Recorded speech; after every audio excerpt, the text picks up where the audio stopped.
Yo, yo, yo. What's going on? What's going on? So the today's show is gonna actually be on at 9. But I just wanted to do something real quick for all my people who's used to the 4 o'clock time slot. You know what I'm saying? All right. So what's up? Respect to everybody in the chat. Unique 79, Ronnie, Granados, Keith Joick, Iceberg Slim, Evan, Tony Brown, First Down, Nation Biz. What up? What up? What up? What up? What up? What up? You know what we do. So let me get to it, man. Let me get to it. Play this quick for y'all, and while I go put up the When it comes to being a man, it's about being that rock. Everybody has game. The thing is, though, is your game weak or is your game strong? See, that's the difference. See, having weak game is synonymous with having no game. But you have game, you have a strategy to get what you want, but your strategy might be weak. I always tell these guys, snap your fingers. And I'll tell them, snap your fingers. Like, you hear that sound? I'm like, what is that sound? Bitch, that's a 17-year-old that just turned 18. That's a 19-year-old that just turned 21. They are just they're everywhere. Hi, how you doing? You think I give a fuck about how you doing, bitch? All I want you to motherfucking do is open your mouth and say something so I can hear how your voice sounds so it can tell me how the fuck to get at you. Your feelings are not facts. Because you feel like whatever you feel like, you can't get me to believe that there's more than two genders. You understand what I'm saying? And truthfully, I'm not sorry because I can't really make facts out of your fucking feelings. Matter of fact, fuck your feelings. There's only two genders. Only two genders. You trying to tell me that genders are neutral and niggas is trying to come up with 92 fucking genders, bro. There's this narrative now that it's okay for a man to cry, and it's really pushing this sensitivity, express yourself, express your feelings. One thing I've always respected about my father growing up, I never seen my dad cry. Me and him would get into arguments, we would go at it, we would fight. I would say the harshest things to him I could to hurt his feelings, but I never broke him. Shoot, just the right pair of shoes get your dick sucked. Just the right pair of shoes. Women don't, seriously, you could look like Boris Cujo, you be 6'8", you know, have a print down to your knee. They look at those shoes, they bust, they just like, oh no, not him. Nah, boo-boo. The bitches shine because of the nigga. Period. Like, and when it's functioning correctly, that's the way it is. So, on that note, dick is a gift. It's a gift. It's a gift.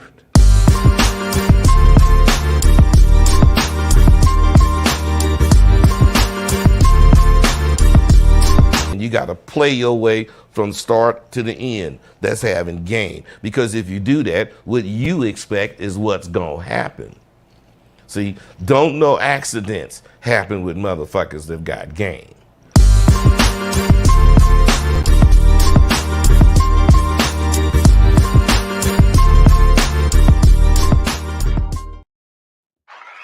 Yo, yo, yo, yo, yo, yo, yo. Yeah, man. So yeah, like I said, man, we're gonna do the show with me and Lucario at 9. But like I said, I know everybody's like used to that 4 o'clock time slot. So I said, let me just do something real quick.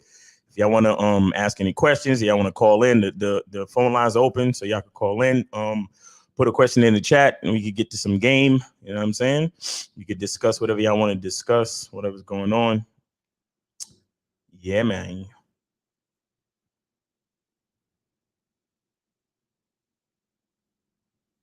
Still a lot of interesting shit going on right now.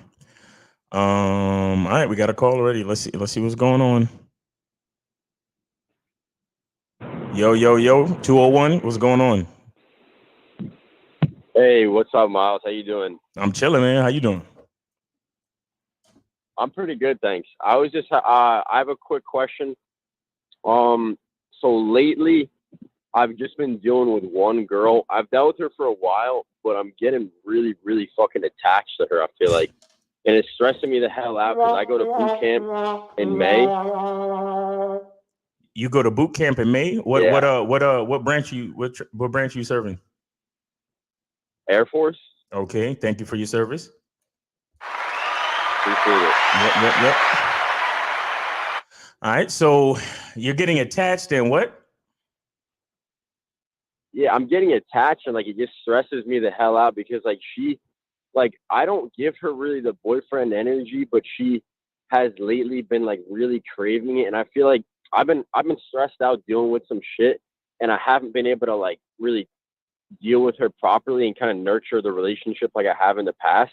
And I see her like taking advantage of that shit when she sees me at like a lower state, like where I'm like kind of a little insecure about some shit, and it's noticed. She's noticing it, and she's like, "Oh, can you?"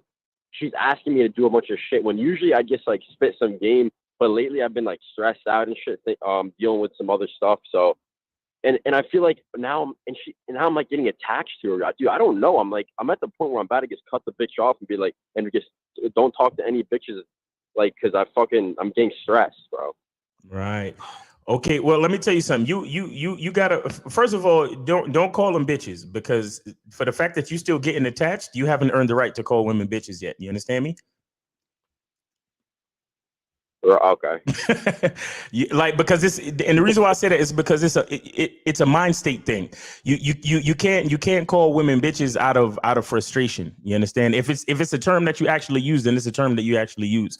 But right now you're in a state where you're frustrated, so you have emotion behind the term bitches at this point. You understand? So I don't suggest using that term. You get me? So, but the thing is. Yeah. So you dealing with some stuff, and so you haven't had time to really nurture the relationship. Is that what I heard you say? Yeah, exactly. Yeah. Well, see, Wait, Miles. Go ahead. I do have time. It's just the fact that I feel like I'm stressed out, and like she'll text me or call me, and I don't even want to answer it. I'm just like, bro, I really don't want to answer because at the moment a lot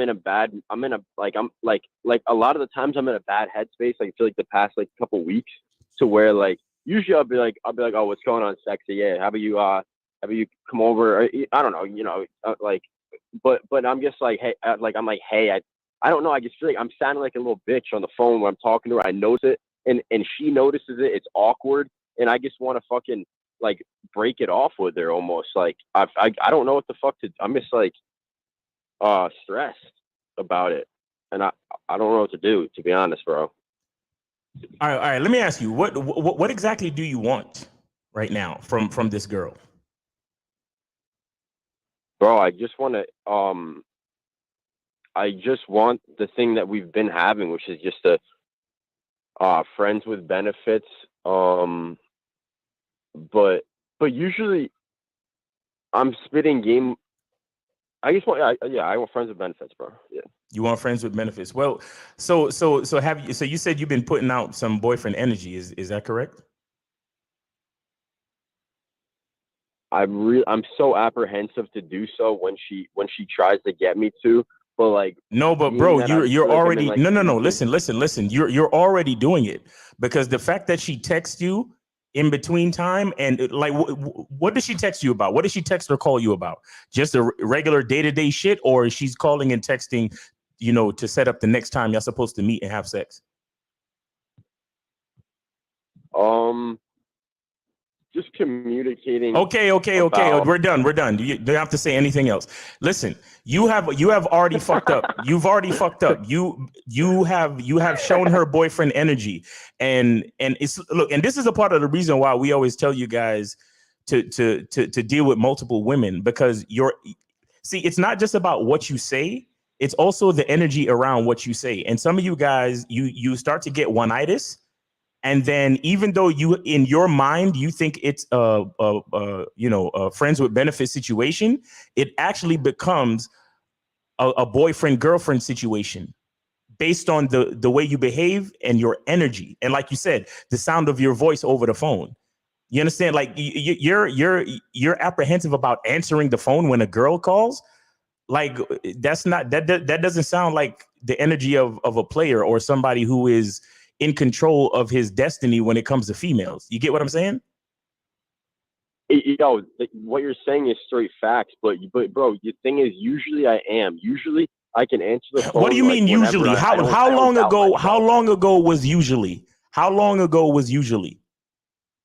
About a month ago. And so basically, look, I finished my job, and so I finished my job, and now I'm just training to go into the Air Force. And so about every month or so, I go in and I do my physical requirements. I take my test numbers and shit. And I'm just so fucking bored with my life, bro, that I have nothing going on. I feel like I'm lost right now. And so so now I don't want to answer the phone and shit. Like, I'm stressed out. But usually when I have a job and I'm doing my thing, I don't know. I just feel great. I feel amazing. But you and said, now but hold on, hold on.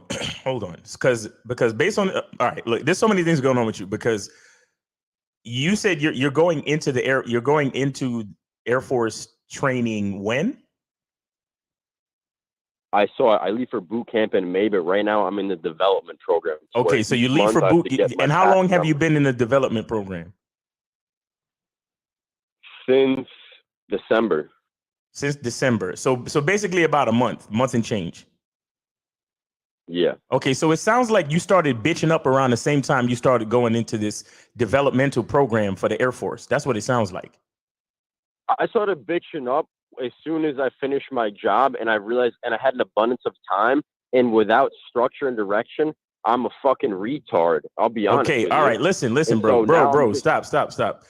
See, I can only help you if you have an idea of who you are and what you're trying to accomplish. You don't seem to have a direction, bro. You haven't chosen a direction. How old are you? I'm 23. You're 23, and so what made you want to go to the Air Force? A multitude of reasons, but basically I feel like it's just my gift. I feel like everyone's born with a gift, and I feel like it's my gift to do pararescue. Pararescue is like a rescue mission thing with my. Okay, so you feel that that's your gift to give, to do pararescue. So if that's your gift to give, exactly. Then why are you experiencing such a lack of confidence in your direction when you already are moving down a path of where you claim you want to go? I have my direction, but right now I'm lacking social interaction with people, which is making me just apprehensive to answer the phone to anybody. I feel like I'm just like. I feel like these past 2 months of me being at home in this transition period, living with my family now, I just feel like my life has gone to shit. Like, I don't know. Like, usually I'm like straight, but now I don't feel straight. What's so shitty about your life, bro? I'm not getting it. What's so shitty about your life? Well, all right. So for me, I believe that every person needs to have a balanced life, and right now I'm lacking the balance in my life regarding hard work. Like, I'm not working hard anymore. I was out in Texas for a while. I was doing hard work, felt great about myself, could come home satisfied. I'm lacking anything that's making me satisfied, which is kind of why I'm going to go into pararescue. I can't wait to go. Okay, but listen. I'm in this transition period at home. Listen, let me ask you a question. Do you consider yourself a patient person? No. That's pretty much your problem, bro. Because sometimes when you're transitioning, you have to be able to adapt, and sometimes adaptation requires patience.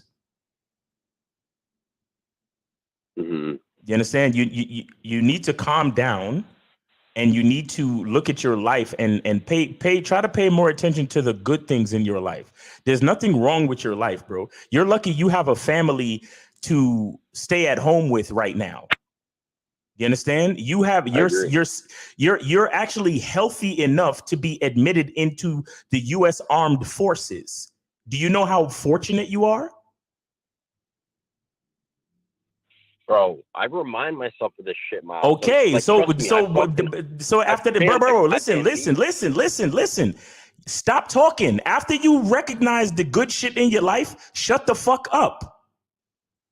Because anything else that's not positive or conducive to a confident, positive attitude, you shouldn't speak on it. You leave it alone.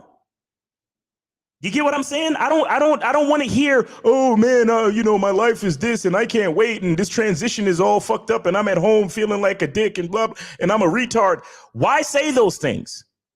Why not just focus on the good shit? Focus on the fact that you have a girlfriend, right? Focus on the fact that you're healthy enough to be in the armed forces. Focus on the fact that you have a family and you have a fucking roof over your head. Why don't you focus on those things? If you took the time to focus on those things and those things only, you probably would feel a little bit better about yourself. You probably will be able to be more well adjusted to your surroundings and to the people that you react to. The people that are in your life for you to respond to. All I hear is a person on the phone just whining when there's absolutely nothing wrong with your fucking life, bro. Right now, you're going through a little transitionary period, so have patience and transition. That's it. Yeah. Fuck your girl every once in a while. Maybe go out and talk, approach a couple of other girls and see what your mouthpiece is like. Maybe you want to build that up, but maintain your shit. Go to your developmental shit, do your numbers, do your tests, and do all the fucking things you need to do until it's time for you to go get out there and do some pararescue, and you'll be fine. Good looking. So essentially what you're saying is like stay in the moment more. Yes, man. Count your fucking blessings. Literally wake up in the morning and get a piece of paper and write down everything that's good about your life. Because it seems like you're so impatient. You need to actually take the time to realize what the fuck is good in your life, because you're sitting there complaining about everything when you have it really good. You're young, you're healthy, you have a fucking career path ahead of you, you have a girlfriend, you got a family. There's absolutely nothing wrong with you, bro. Nothing. Is that what you do? You write down all the things that are good in your life in the morning? I've gotten to the point where I don't have to do that shit anymore. I'm constantly thinking about them. When I wake up in the morning and I'm like, oh my God, I look around and I'm like, my life is awesome. I get to go on YouTube and help brothers like you with their situations. My homie, Mr. Lucario, we're business partners and we're running a successful business. After 15, 20 years of grinding, we finally created a business where we don't have to work for anybody. I remind I remind myself about that shit constantly. While I'm driving, while I'm walking down the street, bro, every day. I don't have time to feel bad about myself because I'm always counting my fucking blessings. Always. Damn. Yo, well, good looking. That shit, I think I'm straight then. I mean, you just set the problem straight. Let me ask you a question. Who controls your mind? Well, me. Okay. So that means you can tell your mind what to focus on, right? Yeah. Okay. So you know what you have to do, right, Grasshopper? Yeah, I do. I got to stay in the moment, focus on my blessings, and keep looking at the Bad Boy membership. Exactly. Yeah. All right. Well, hey, dude, I really appreciate it. Thank you, man. And all right, have a blessed day. You too, bro. Take care of yourself. And like I said, thank you for your services. I hope you do great things, and I hope you save a bunch of people. And, you become a highly decorated officer in the military forces, man. I appreciate you. Wow. Thank you so much. Likewise to you and your business. All right, man. Thank you, man. Take it easy. All right. 612, you're on live with Miles Cunningham. What's going on with you? Hey, what's up? This is Jacob. Hey, Jacob. So I was just calling in. I was just the other guy. Yeah, he has a lot to be thankful for. He doesn't have to worry about those chicks.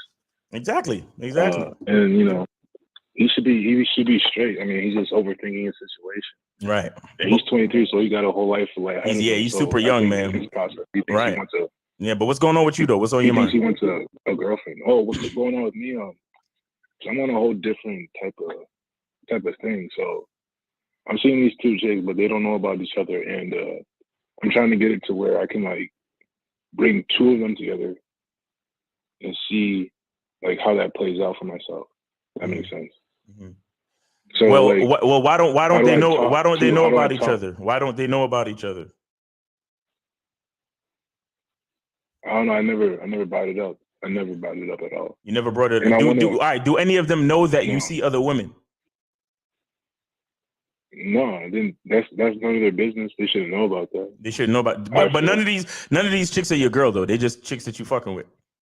No, yeah. So I'm trying to bring both of them together hopefully tonight so and see just if no, it plans out. so just be like, so just do you go out with them? Do you take either of them out, or do you or all right? What do you do with these No, these girls? What do you do with them? What do you do with them? Chicks that I call them, the first chick I met her at a bar. The other chick I just met her like around campus. Okay, but what And so what we do you is do with just, these like, girls? What do you I do with bring these her girls? sex. Just sex. Yeah. All right. Well, And so what I'm trying to do listen. now Listen. is, Here it like, is. I'm Here it trying to is. experiment a little bit. Here it is. Here it is. Here it is. Are these girls compliant? Like, do they listen to you? I mean, for sex, I guess. For I mean, sex. Okay. I All don't know right. anything Listen. outside of that. Listen. Just tell the next time you set up a time to meet up for sex or whatever.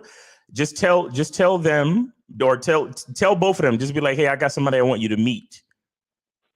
That's it.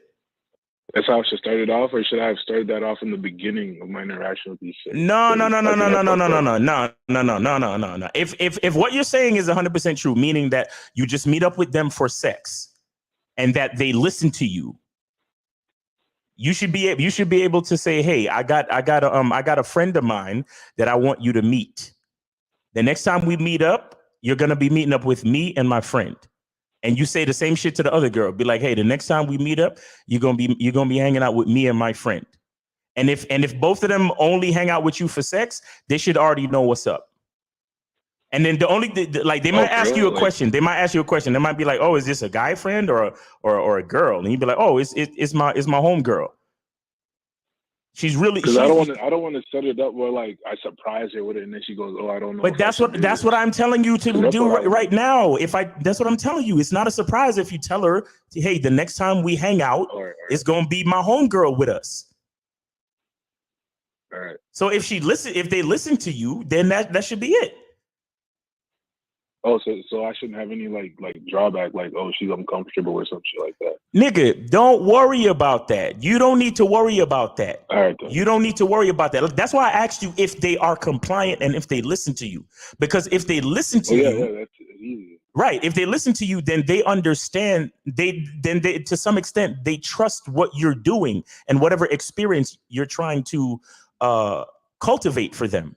You understand? So they're at least willing to try. Now, if you get into it, if both of y'all, if everybody steps into the room and then for whatever reason they're not comfortable, then you know, okay, fine, they're not down, so fuck it. You know, they got, you know, either you leave or one of them leave or whatever, or whichever one's uncomfortable, allow her to leave or whatever it is. You understand what I'm saying? But up front, I'm calling to like figure out if I should start over with different people if I fucked up. No. You don't necessarily need to start over. But what I'm saying is you have to have a certain level of confidence.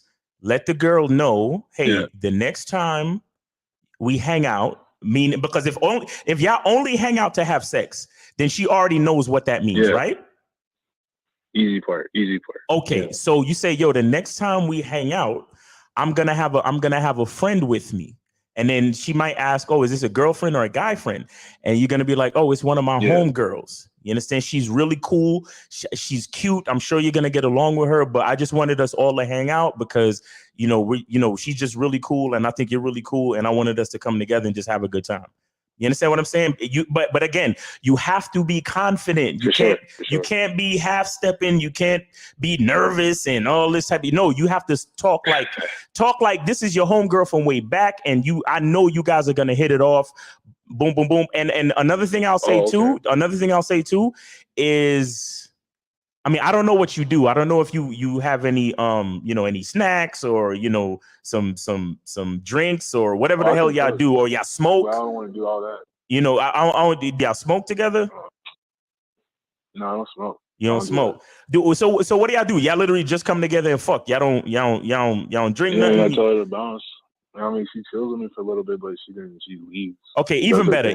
If that's what it is, bro. If that's what it is, then literally just say what I told you. Be like, yo, the next time you come through, I'm gonna have my homegirl here, and that's it.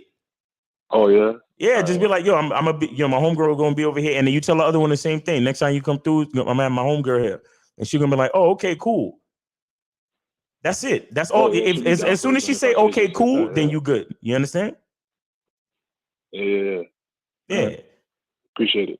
All right, bro. All right. Good luck with All right. that. Good. Thank Oh, you. now listen. Hello. Yeah. One thing Yeah. I'm gonna tell you though. If they don't want if they've been complying to this point, and you tell them this, and then they don't want to comply, you know what you have to do, right? Well, yeah, that's why I said if I should start over. Yeah, no. for sure. That's what I'm saying. You got to test it out first. If they don't want to do what you want to do, then you start over. Okay. You understand? Okay. But Yeah, 'cause I you don't still mind, gotta like, 'cause still gotta I'll give take them a another chance. chick, like, pick- I'm saying you still got to give them a chance because if they listen to you thus far, then there's a good chance that they'll listen to you moving forward. You understand? All right then, because that's what I want. Yeah, exactly. And they have to be willing to do what you want. If they don't want to do what you want, then you can't spend too much time with them. That's how it goes. And they have every right to not to say no, but you have to remember what you have to do. You just have to remember what you have to do, bro. That's all. That's all. So if they say no, I don't know about that. I don't want to. Like, all right, cool. No problem. Take it easy. You know what I'm saying? I'll see you around campus. No biggie. No problem. You understand? And then you start over with another joint. That's all. All right then. All right, man. Good luck with that. Yep, I got you. All right, bro. Appreciate it. Peace. Peace. All right. 850-850. What's up? You're on live with Miles Cunningham. What's going on? Yo, what's good, Miles in Cheetah City? What's going on? Chilling, man. How you doing, man? Good to hear from you, bro. How you been? I've been doing great, man. Thanks to you, Lucario. I actually got one testimony from the last talk we had. Yeah. In the last show, and a small question. I just want to say I'm not sure if you remember the story where I had a date at the bar, and then we was kissing, and then trying to take her to my house, and then she was saying no, and I kind of did show like a little bit about it. I wasn't being chill at that time, right? So the thing is, we went on a date at a park and all that other stuff, and she knows my intentions. It's just that when she mentions about saying no to sex or whatever, I was just being cool about it. It's not a big deal. I say, don't worry about it. I mean, it ain't gonna happen. It might not happen today. It can happen sometime in the future. It's okay, right? And if she sees it on my face, it seems like I'm relaxed and she can trust me and stuff like that. Like I ain't gonna do anything weird or be mad at her. And the next time she came to my house. She helped me cook some. She helped me meal prep the food. We came sit down, watch TV and all of this stuff. And then I was being chill, but I was pretty much like, touching her leg and kissing her, tongue kissing her and all that other stuff. And I introduced her a little bit, anything we pretty much hit it off. It was great and all that other stuff. So I just want to say props to you and Lucario for the tip, because you always gotta be calm, especially when she sees your reaction. Because if you've been calm about it, she's gonna see that, hey, this guy is not sweating about sex right now. It's nothing to him, because he probably got women on this line right now. Exactly. And it says that because she even asked me, do I even talk to any other women? I pretty much told her, don't worry about it. So Right. But I just want to say thanks to you, Lucario, man. All right, man. Well, that's great, man. I'm glad. Good for you. I'm glad you're getting what you want out there, bro. Glad you're getting what you want. That's what it's about, man. And you say you had another small question too? Yeah, small question. So I peeped the show yesterday. That you, Lucario, and what's her name? I'm sorry. April. April in the show, reviewing the Tinder and Facebook dating apps, their photos and bios. Yeah. So I saw that and I took notes, and I actually I can while I learn about, and I actually rewatched the Bad Boy member How to Take Pictures That Will Get You Laid on online dating site. Yes. So I listened to it, and then I remember you showed your example of your professional photos, right? Yes. So my question to you, that because I plan on getting a shoot soon, how do you communicate with your photographer in terms of the theme you want, the look you want, in terms of the direction you want to go with your photos for the dating site? Have you been on Snapper as Snapper.com yet? No, but okay, all right. Okay. Stop. You don't have to. Stop. You ain't have to qualify, bro. I just need a quick answer to the question. That's it. So what I'm trying to explain to you is that when you do get on Snapper, and you find the photographer that you like, and what before you book with them, you can tell them what you want. So you can literally say to them, I'm looking to take pictures for my dating profiles, so I can increase my ability to match with dates. You can literally say that. So just be honest and let them know what you're trying to do. You understand? Mm-hmm.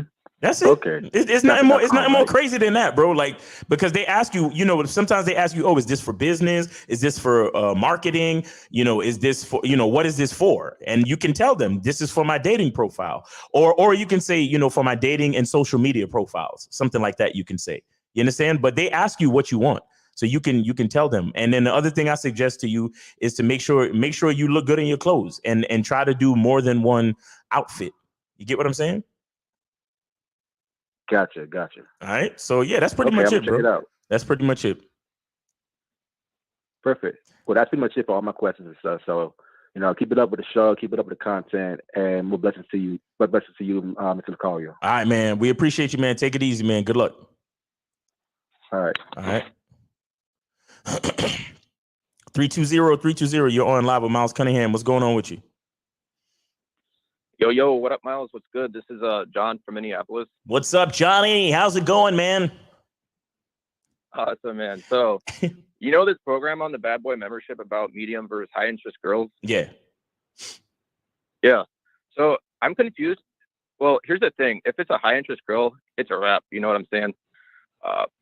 But I'm having a hard time distinguishing the medium interest girls to the low interest girls. I don't know if there's something I could be doing better to seduce the medium interest girls, or these girls are just, not interested from the jump. Well, see, the thing with medium interest girls and all that other shit, man, and in my experience, medium interest girls are the girls that make out with you on a date, but you never see them for a second date. You know what I'm saying? Or they're into you when they're in your presence, but for some reason it becomes hard. It becomes pulling teeth to get them on a second date. You understand what I'm saying? But me personally, I don't waste energy on women with medium or low interest. I just don't. Right. Yeah. So, it's like, I'm good. It's not like I have to be pulling teeth or bending over backwards to make it happen. I'm good. You're good, bro. You're good. You see, and look, this is a part of the game that a lot of guys don't fully understand. And the only reason why you need to know about low, medium, and high interest is so you can understand the difference. You understand? And then once you understand the difference, you're able to assess which women get more of your energy. Because a lot of times guys are unaware of which women are like medium or high interest, because they think, oh, well, she went out on a date with me and we went out on 2 dates. So she must be interested in me. And it's like, nah, a lot of times girls have little, medium to little to no interest in you, but they'll go out with you just for the attention, just to get out the house. You understand? A lot of chicks will do that type of shit. So it's up to you to understand, okay, this chick is medium to low interest. So what I'm going to do is I'm going to give her one chance to go out on a date with me. And then because I recognize that she's low or medium interest, I'm not going to give her too much of my energy. I'm going to move on and pay more attention to the high interest chicks. You get what I'm saying?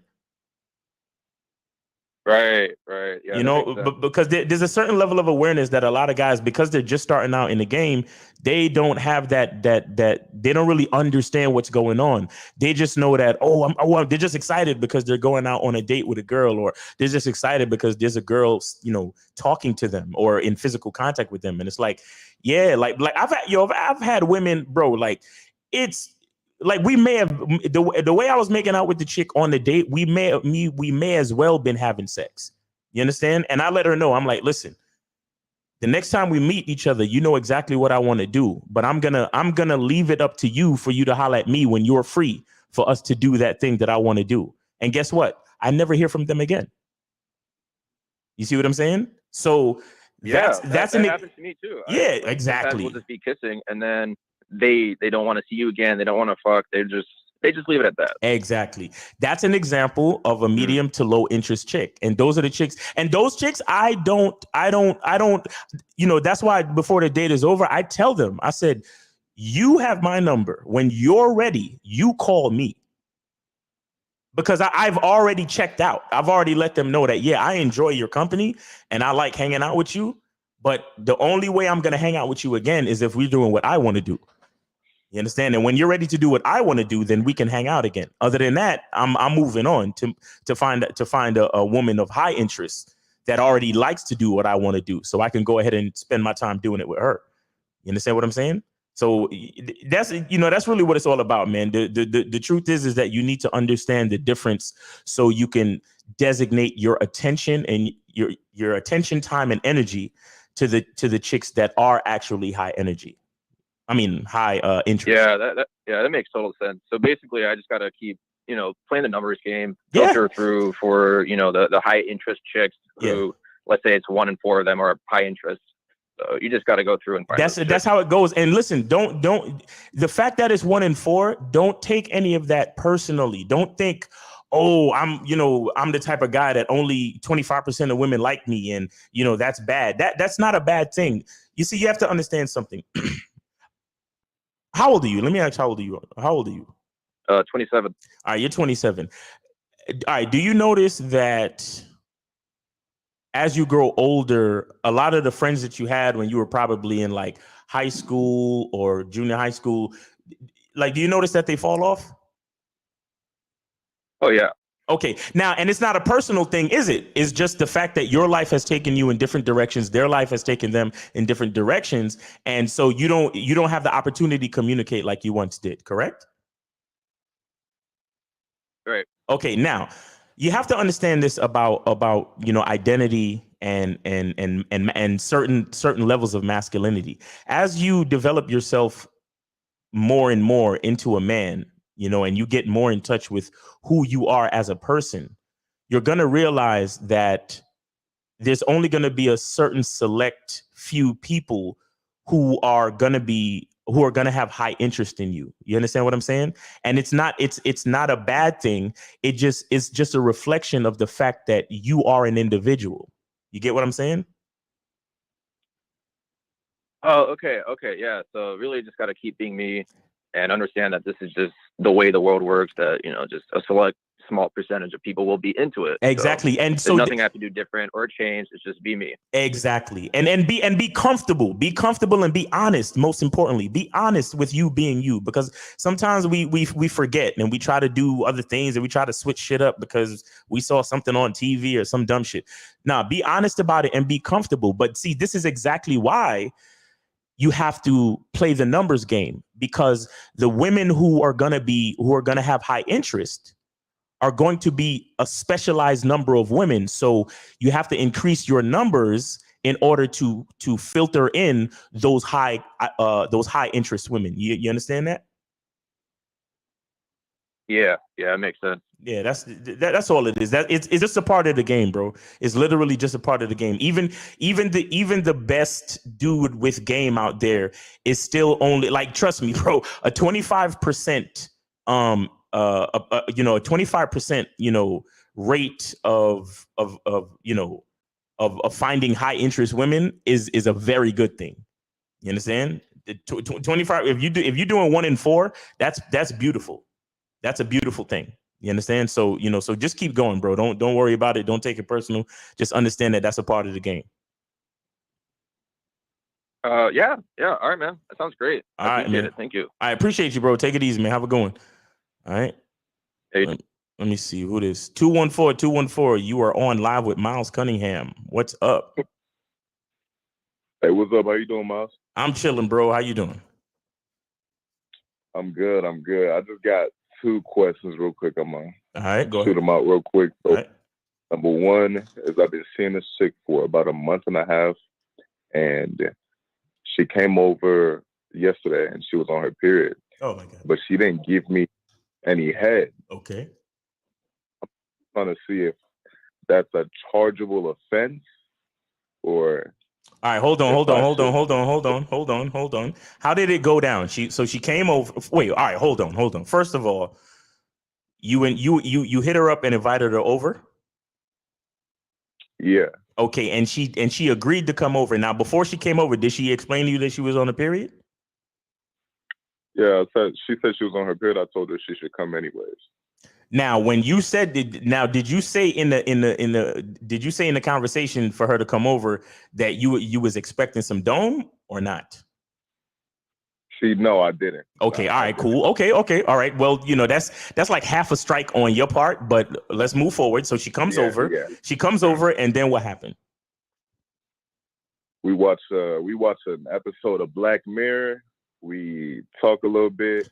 She actually brought me, kombucha. Yeah, I know what that is. Yeah, yeah. She brought me one of those, and we watched a show, and then we kind of, we started to kiss and all that, but then I told her, I asked her to give me some head, and she said no. She said no. Okay, stop right there. Okay, listen. What is this girl to you? Like, what's going on with you and this girl? We're just hooking up. It's only been a month and a half. It's only been a month and a half, and y'all just hooking up. All right. Yeah.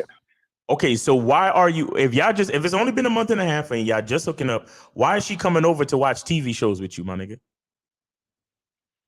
I wanted to get some head afterwards. No. This is a mistake. What you're doing right now is you're giving her boyfriend energy, and you're giving her the privilege of a girlfriend to say no to giving you head. That's what you're doing in the situation. You understand? I gave her the privilege to say no. You gave her privilege, bro. This is what you said. You said it's only been a month and a half and we're just hooking up. Do you know what just hooking up means? Just hooking up means she comes over or you go over there and y'all just hook up. But what did you tell me y'all did? She brought you kombucha, y'all chilled and talked, and then y'all watched the TV show. Huh? Nah, yeah, you're right. Yeah, I know I'm right, bro. I know I'm right. What the fuck? Like, I know I'm right. So that's what I'm saying. You're giving her the privilege to have the freedom to say no to giving you head. Because if you kept the rules how you were supposed to keep the rules, she would know, well, shit, I'm going to see this nigga, so I know I got to do something. And if my vagina's not working, I know I got to give him some other hole. You understand? That's what she would be thinking. She would be thinking to herself, well, I got to satisfy this nigga in some way because I'm going to see my nigga who I'm smashing right now. That's what she would be thinking. But because you gave her the freedom to sit there and watch a show with you and to talk and to relax, and she's thinking, oh, well, if he's allowing me to do all this other shit, it's kind of like I'm his girl. So if I don't feel like giving him head today, I could tell him no. God damn, yeah. Okay. Do you see what I'm saying? Damn. Yeah. This is exactly why Lucario be telling y'all gotta keep it straight sex in the beginning. She gotta just be interested in the sex part. You understand? So every time y'all meet up, it's about smashing, and that's it. And then later on, you start getting into the okay, maybe we could get something to eat type shit. You understand? But early on, it got to be about smashing. So if she does come over on her period, she knows for a fact, okay, well, I got to get this nigga some head, because when we meet up, that's what we do. You get it? Right. So now listen. You got two things that you can do. You can either charge or demote her, or you can be like, listen, when you come see me, sex has to go down regardless. So if you know you ain't gonna give me head and you on your period, then you stay away from me. And if not, then if you coming to see me, then you know you got to give me some dome or something. And if she starts to say, well, why you talking like that? And I don't understand what you mean, and then that means you got to charge her. You understand, bro? But and it's fucked up too, because you have to charge her not because she really fucked up, but because who fucked up? Because I fucked up. Yeah, bro, you fucked up. You fucked up. You understand? What would you do in that same situation, Miles? it depends. It really depends because I don't know the girl. You know what I'm saying? But I would do exactly what I'm telling you. I would do exactly what I'm telling you. I would be like, yo, listen, like you're like, what do you think this is? You came over the other day and you ain't trying to give me no dome. Like I'm like, I don't do them type of things. Like when you see me, you know what I'm saying? You got to pay some attention to this dick. You understand? Like we got to get something going. And if she was to start, acting funny or like, oh, why are you talking like that? Why do you sound so disgusting? Like sex is the only thing on your mind or some shit like that. I'd be like, all right, cool. No problem. I'll talk to you later. And then she wouldn't hear from me again unless she called me. And then if she called me or texted me, I'd be like, yo, you coming through to smash or what? That would be the reply text. Are you coming through to smash or what? And then she would say, oh, you're so disgusting. And then she would never hear from me again. Or she would say, okay, I'll be there at 9. And then she come through and we smash. You understand? Mm-hmm. It's real simple, bro. It's real simple. It's either she's down to do what she needs to do to earn your time, or she's not. And if she's not, then you gotta charge it to the game and keep it moving. It is what it is. But you have to remember early on, bro. Early on, you gotta keep the rules very tight. Don't even turn on your TV. Don't even turn on your TV, bro. Like the only thing you should have going is music, maybe. Because me, I'm the type of nigga, I love to fuck the music. You understand? So I have the music on. You understand? But I don't ever turn on my TV. You ain't coming to my house to watch my fucking Netflix and my HBO Max, bitch. Like that's not what it's about. Like you came to my house. You came to my house for us to enjoy each other on a physical level. And if we're not doing that, then there's no reason for you to come to my house. And it's not about being disrespectful, but or treating women like an object or anything like that, because she's enjoying herself with you too. It's an even exchange, but you have to keep the rules as the rules are. Don't be trying to do nothing different, because once you do anything different, then you're introducing boyfriend energy. And once you introduce boyfriend energy, she starts to think that she has the privilege of a girlfriend. Okay. Can I add this? She did say that her reasoning for not giving me fellatio on her period was because, quote unquote, she's not getting anything in return. Listen. First of all, do we give a fuck what a chick got to say? Nah, absolutely okay, not. All right. And then in addition to that, right? That excuse is bullshit. That excuse is bullshit. Because listen, when a woman says something like that, she's letting you know that she's not as interested in you as you thought. That's what she's saying to you. Because listen. If I call you to if the rules are when we meet up, we hook up. When we meet up, we smash. Right? If those are the rules, right? And she's thinking to herself, I like spending time with this guy. I like, hooking up. I like fucking this guy. I like when I hang out with him, I feel good. He gives me good sex and I like it. And then you invite her over on her period, right? Don't you think it would be in her best interest to keep you sexually interested by giving you fellatio? Yeah. Exactly. Yeah. So what she said to you was pure bullshit, bro. Pure bullshit. Oh. Literally what she's telling you is that she doesn't like you not like that no more. That's what she's telling you. And at this point, you might have to charge her. Yeah, okay. Because me giving you head, I'm not getting nothing out of it. What? First of all, I'm giving you the privilege of sucking my dick. That's privilege.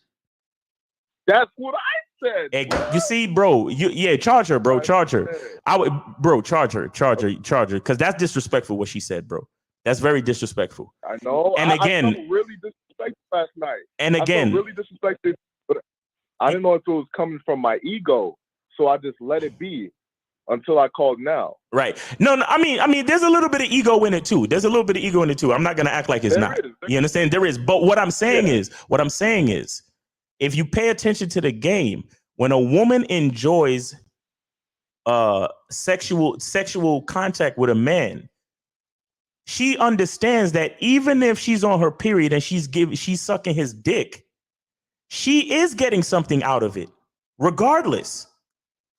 Because let me tell you something. Think about it this way. You know how many women out there are right now, who wish they had a hard dick to suck? Yeah, really. Think really, about again, I know there's a little bit of ego in it, but just think about that on some real shit. There's so many women out there that their only option right now today is a fucking latex dildo or some dumb shit. You understand? Right. There's a lot of women out there that wish they had a dick to suck right now while I'm talking. You get what I'm saying? So the fact that she's telling you, oh, well, I don't feel like I should give you head because I'm not getting nothing out of it.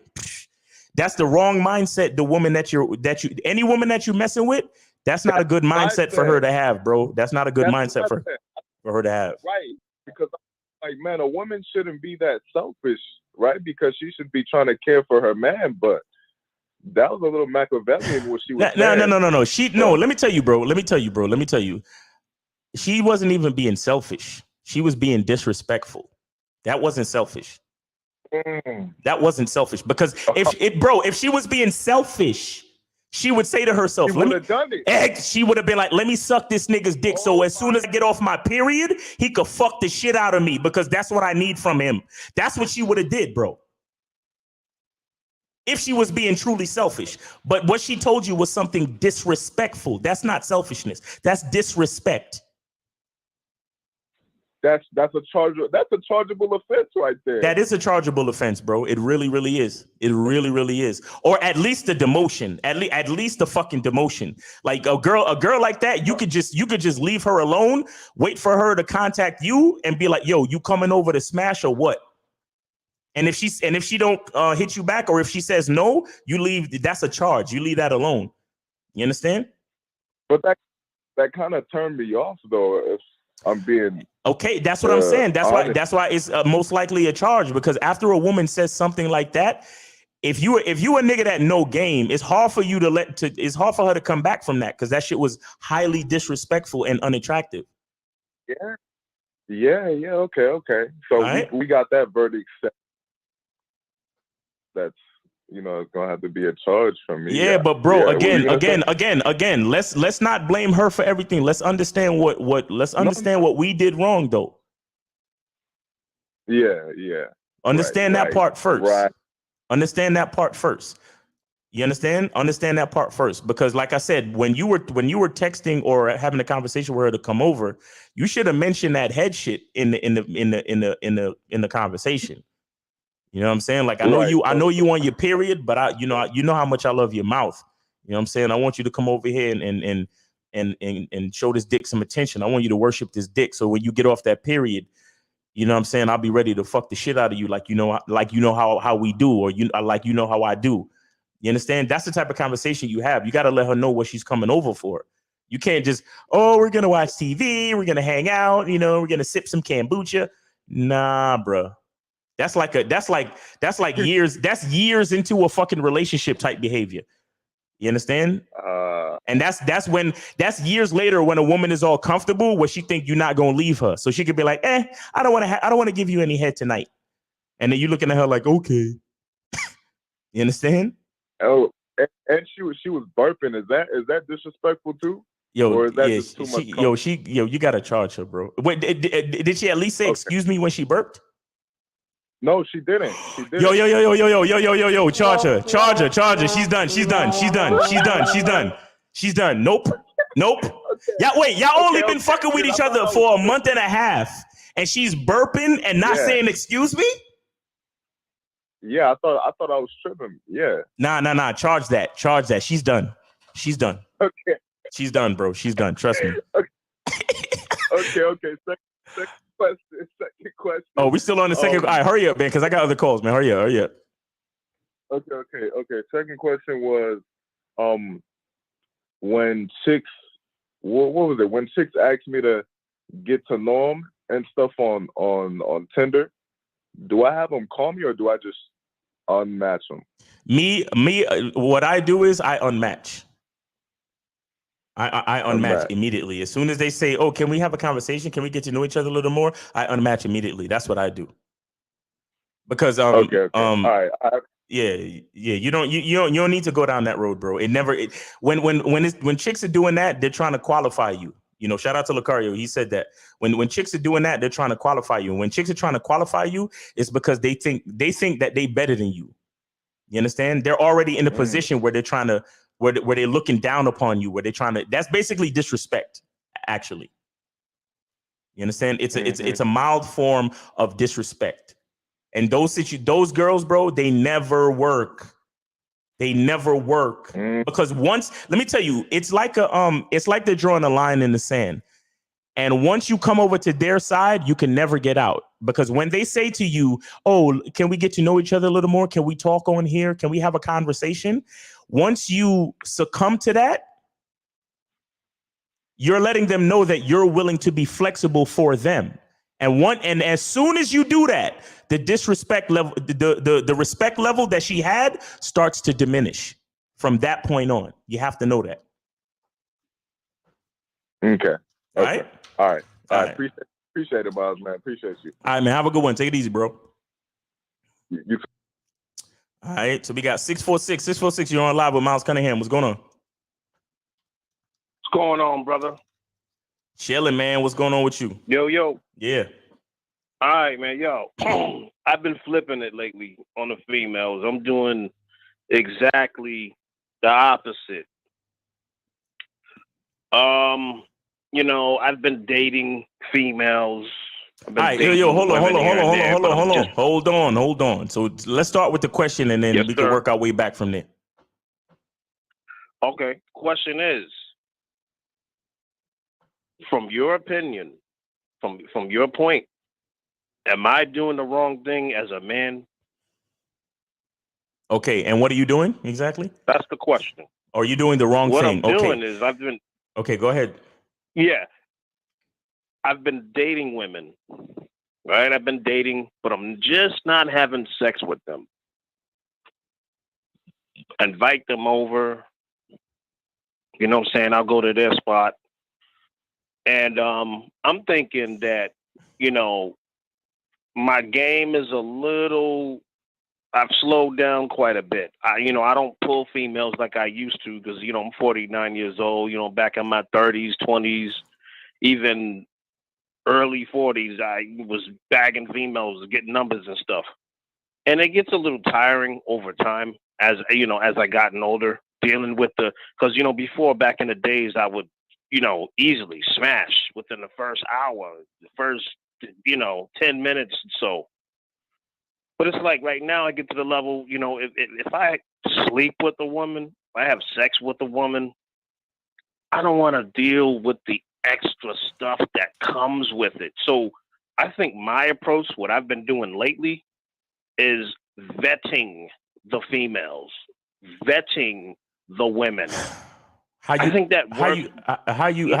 Okay, go ahead. You say you think that works what? I'm thinking that works better for me because, number one, I'm kind of paranoid of diseases, even though I use condoms. Okay. Hold on. Yep. You said you think it works better for you. If it works better for you, then why are you calling me? Just to get your opinion. Okay. Because, my opinion is to fuck. My opinion is to fuck these women. Does it? That's my opinion. Okay. Okay. See, my thing, I'm kind of like in the middle. It's like, should I smash, some of these chicks, or should I just fall back? Because, I think it's a hole in my game to where I'm not getting the women I do want to smash. You know what it sounds like to me, bro? What it sounds like to me? It just sounds like you're not attracted enough to these women that you're getting. That's what it sounds like to me. Because if you were attracted enough, you would want to fuck. I'm I'll admit the ones I've been dealing with, there could be some there is some sexual attraction to them, but it's like the other stuff that comes with them, the extra baggage, the attitude. These things are like a red flag for me, and my brain tells me if this woman has an attitude and she's doing this, but yet these women that I've been dating have been offering me the VJ They've been offering me sex, but I'm just not taking. See, it's like the women the women that I've dated recently in the past few years have been offering me sex, but they're not doing other things that I feel would be good along with the sex. Okay. Stop for a second. Let me ask you a question. What do you want? Yes. What do you want Yes, from these sir. women, bro? What exactly do you want? Right now, I've just been chilling because it's like I said, the women that I've been Stop. Please stop. Yep. I'm gonna ask you again, and Yes, I'm gonna sir. need you to answer me, or I have other calls to tend to, bro. What do you want from these women? Which women? The ones I want to smash, or the ones I've been kind of, linking up with? Jesus Christ. I'm gonna ask you one more fucking time, my nigga. What do you want from women? Period. What do you want from women? I would like a good woman that's respectful, that doesn't have a lot of baggage. Okay, all right.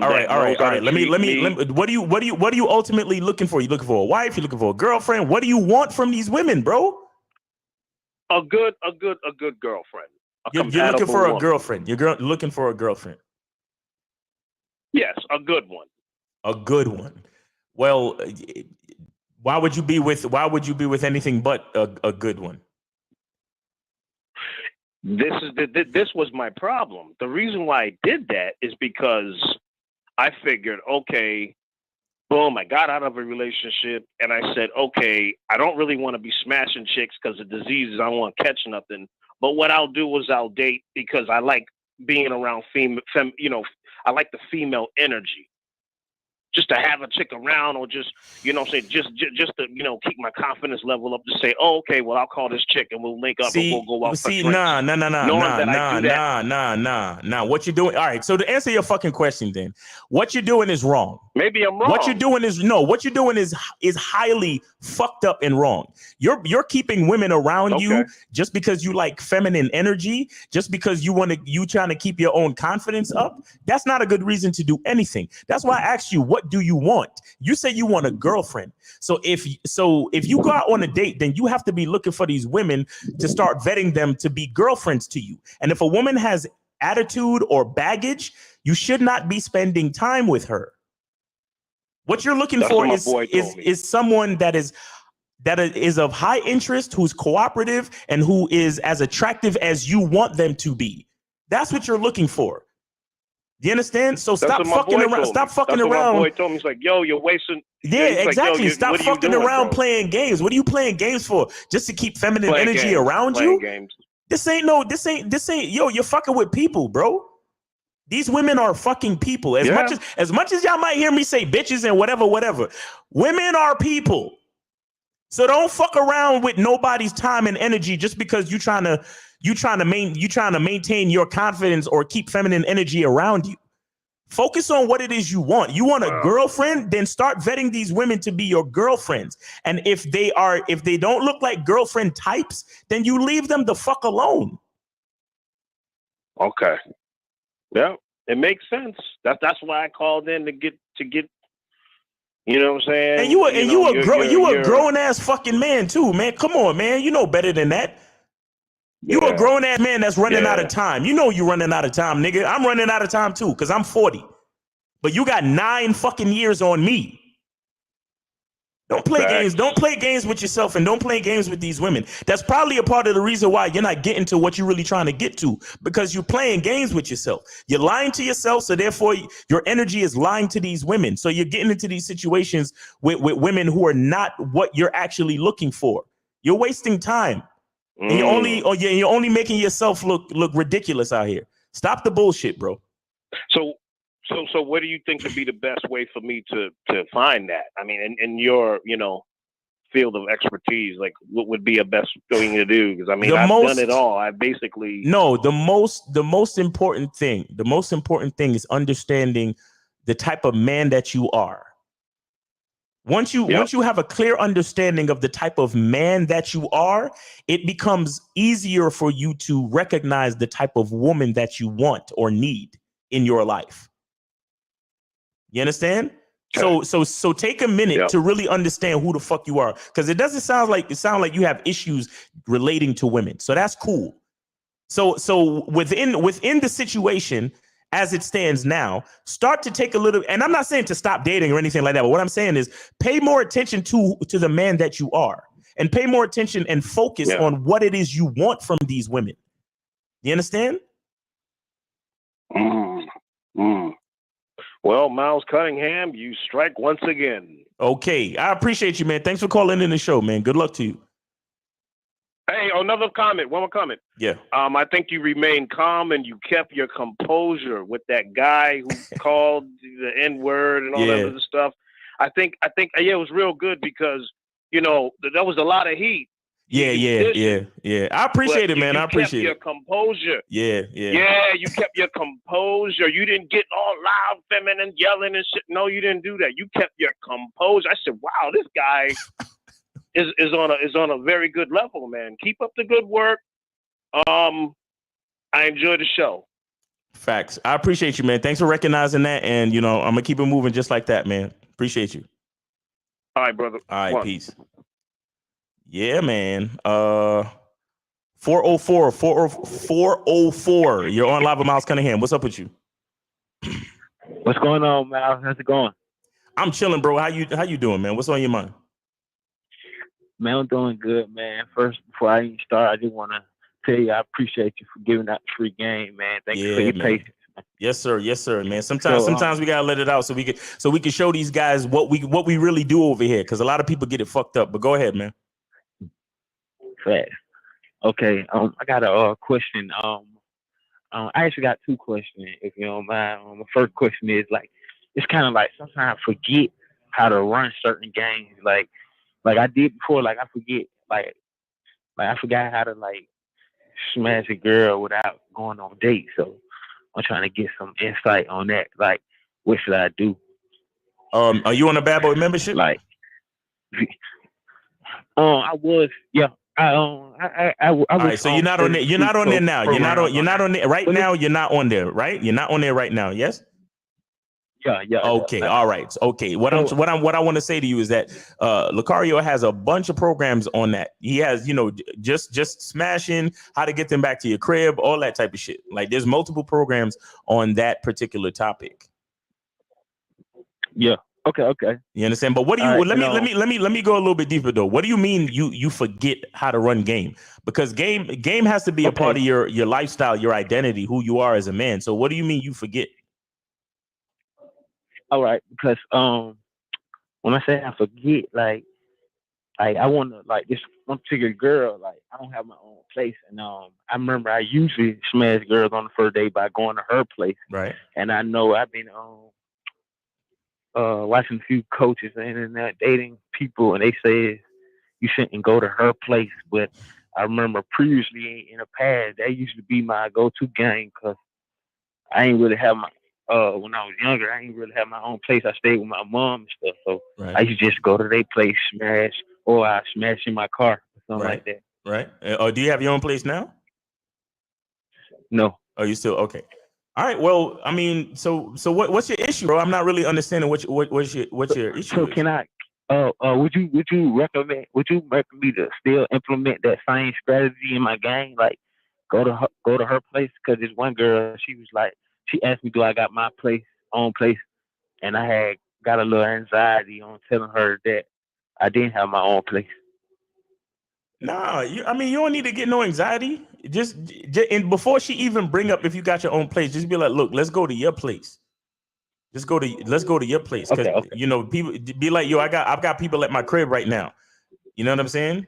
Whatever, she could take that however she want. Just be like, yo, I got people at my crib right now. So let's go to your place. You understand? Mm-hmm. She don't really have to necessarily know about your home, like your dwelling conditions and all that shit. Just be like, don't worry, I got people at my spot right now, so let's go to your spot, or let's go get this hotel, or can give me some dome in my car or some shit. You know what I'm saying? Right. And I understand like certain games got to be a call for me to call in, but I want to know like say for example like if I let's say like my man, like what I want from women is I ain't looking for a relationship now, but I would like a but I can use a relationship, but I'm like more like trying to just smash on some smash shit because I'm not even ready to get in a relationship right now. Right. Because I know that what you asked, like what you looking for a relationship. I ain't looking for a relationship. I'm looking just something recreational. All right. When do the women ask you this? When you on a dating app like or? Oh no, I meet women. I don't be on dating apps. I just meet women in person. Okay. Like I just do like regular cold approach. Okay. But sometimes like I gotta get back on a membership too because like I gotta get some more of that group gang. I know y'all. That's very powerful right there. Yeah. But you okay. So what you said when you meet up with these women, they ask you what are you looking for? No, they don't ask me. Sometimes they be like, "Do you got your own place?" Or I had one girl. She like, "Where you work at?" And that kind of, I gotta keep my patience, bro. Listen. Look. Understand. Look. You got to understand something. When you have to pay attention during conversation when you're relating to these chicks. How old are you, bro? Real quick. How old are you? I'm 28. You're 28. All right. Well, you about to be 30 soon. So you have to create. You have to have a level of awareness when you're relating to women. You have to understand that when women ask you certain questions, it's a clear indicator that they're not really interested in you. So when a woman asks you where you work or how much money you make or what's your living situation, that means they're not really interested in you. You understand? Yeah, I know that. So when you're in these conversations, you go up to a girl, you be like, "Hey, girl, what's going on? You know, I thought you was cute when they come over here and say what's up and blah blah blah." And then like she be like, "Hey, what's up?" And then the next thing she asks you is, "So you got your own place and what kind of job you got?" You could just right then and there, you could be like, "All right, baby, have a good day. I'll see you around." You could leave her you could leave the conversation right then and there, bro. Because a woman who's interested, she's gonna be asking you different questions. Matter of fact, she's not even really gonna be asking you too much because you're gonna be like, "Hey, listen, I'm trying to hang out. What you doing Friday night?" And then she's gonna be like, "Oh, nothing. Here, take my number." And you be like, "All right, cool. I'm gonna take your number, and then I'll text you where we can meet up Friday night, or I'll text you, because I want to come over to your house and get you naked." You understand? And she'd be like, "All right, cool. Here go my address, or take my number, and and we could set it up." That's the type of shit that women are interested in getting down with. What you're trying to get down with. That's how they behave. They don't ask you qualifying questions. You understand? Right. So the only thing you missing, bro, is that you gotta get on your numbers game. So if you like to approach women in person, then you just got to do that a little bit more, so you can start to find the women that like you on first sight. You understand? That's what you're looking for. You're looking for a woman that's interested in you on first sight and first conversation. You get it? Exactly. Yes. And I got one more question. All right, go ahead. Yeah, go ahead. Go ahead. Sorry to cut you off. No, I was just gonna say that, like I told the other caller, that's a part of the game. Not every woman that you holler at gonna be feeling you. Is only gonna be a select percentage of women that's gonna be feeling you that are interested in hooking up, quickly. But what's your other question? All right, my last question is, I know early on one caller you was talking about how sometimes when you grow and then sometimes you grow apart from certain friends and stuff like that. Yeah. And I had a certain friends I used to be I grew up with, and we was kind of like in a group home stuff together. Our relationship kind of remind me of how you and Miles' relationship is, how y'all got the game going. We used to talk to women and stuff like that. He used to get more women than I used to get, though. But one particular incident happened where I got into it with somebody, and I had called them up. I was like, "Bro, push up, bro. I need some some fly, and he didn't push up. Do you think that that I should have just like in that relationship because he didn't come on that particular time when I needed him? Wait, because what? my life was in danger. Wait, you talking about you talking about a dude? Yeah. And you said what? You was in trouble?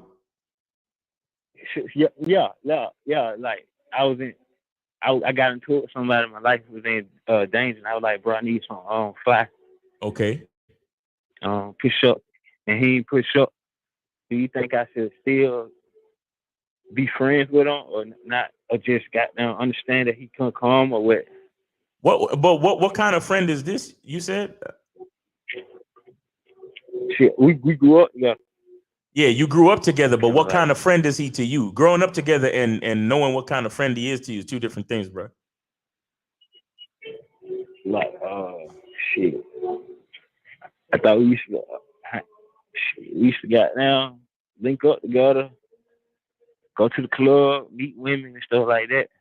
Okay, have y'all ever had a situation like that where you like you jumped in a fight for him, or he jumped in a fight for you, or anything like that before?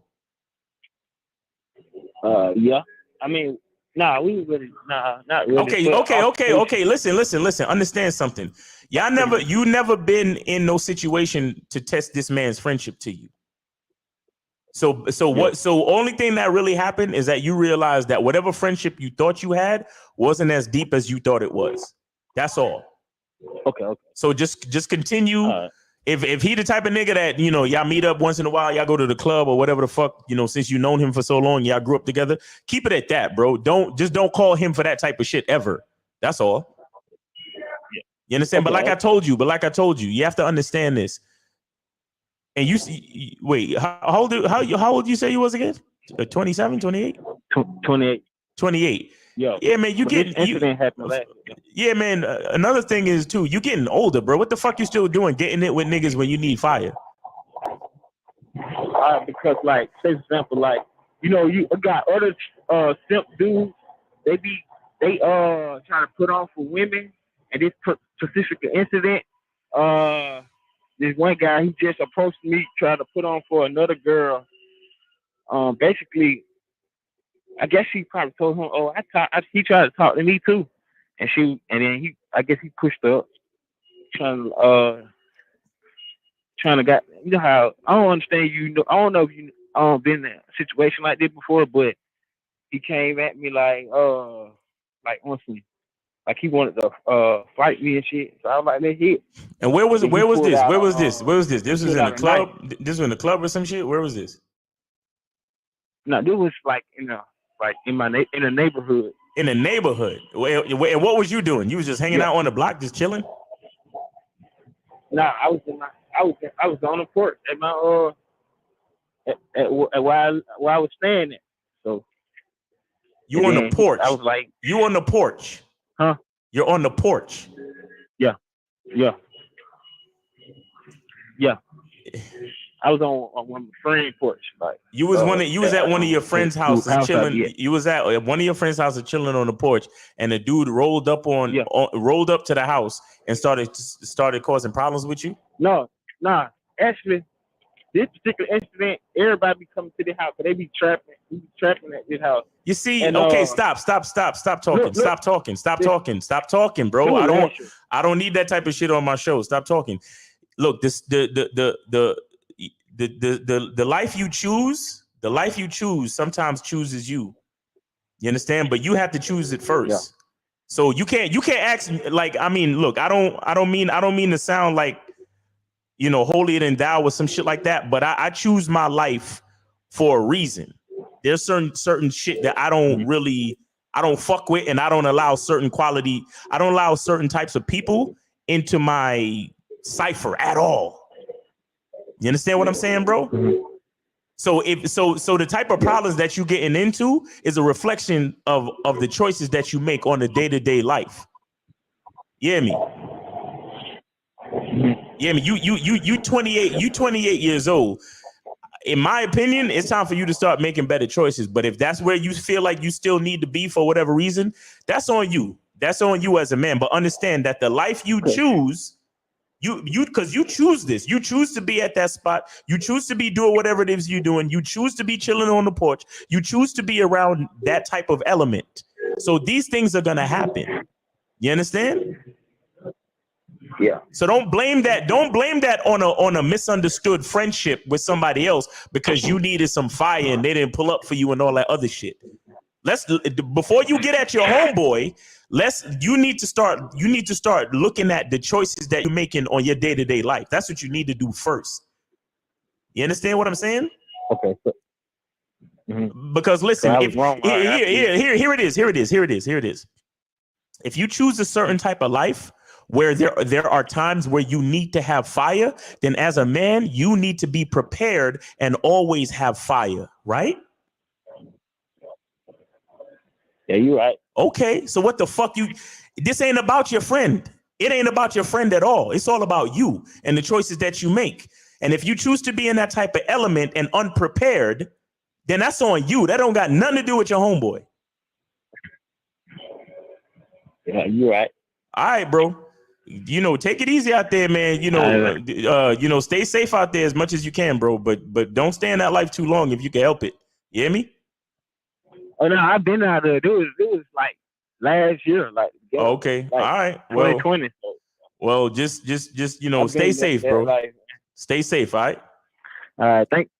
All right, man. Thank you for the all right. patience. Yes, sir. Take it easy.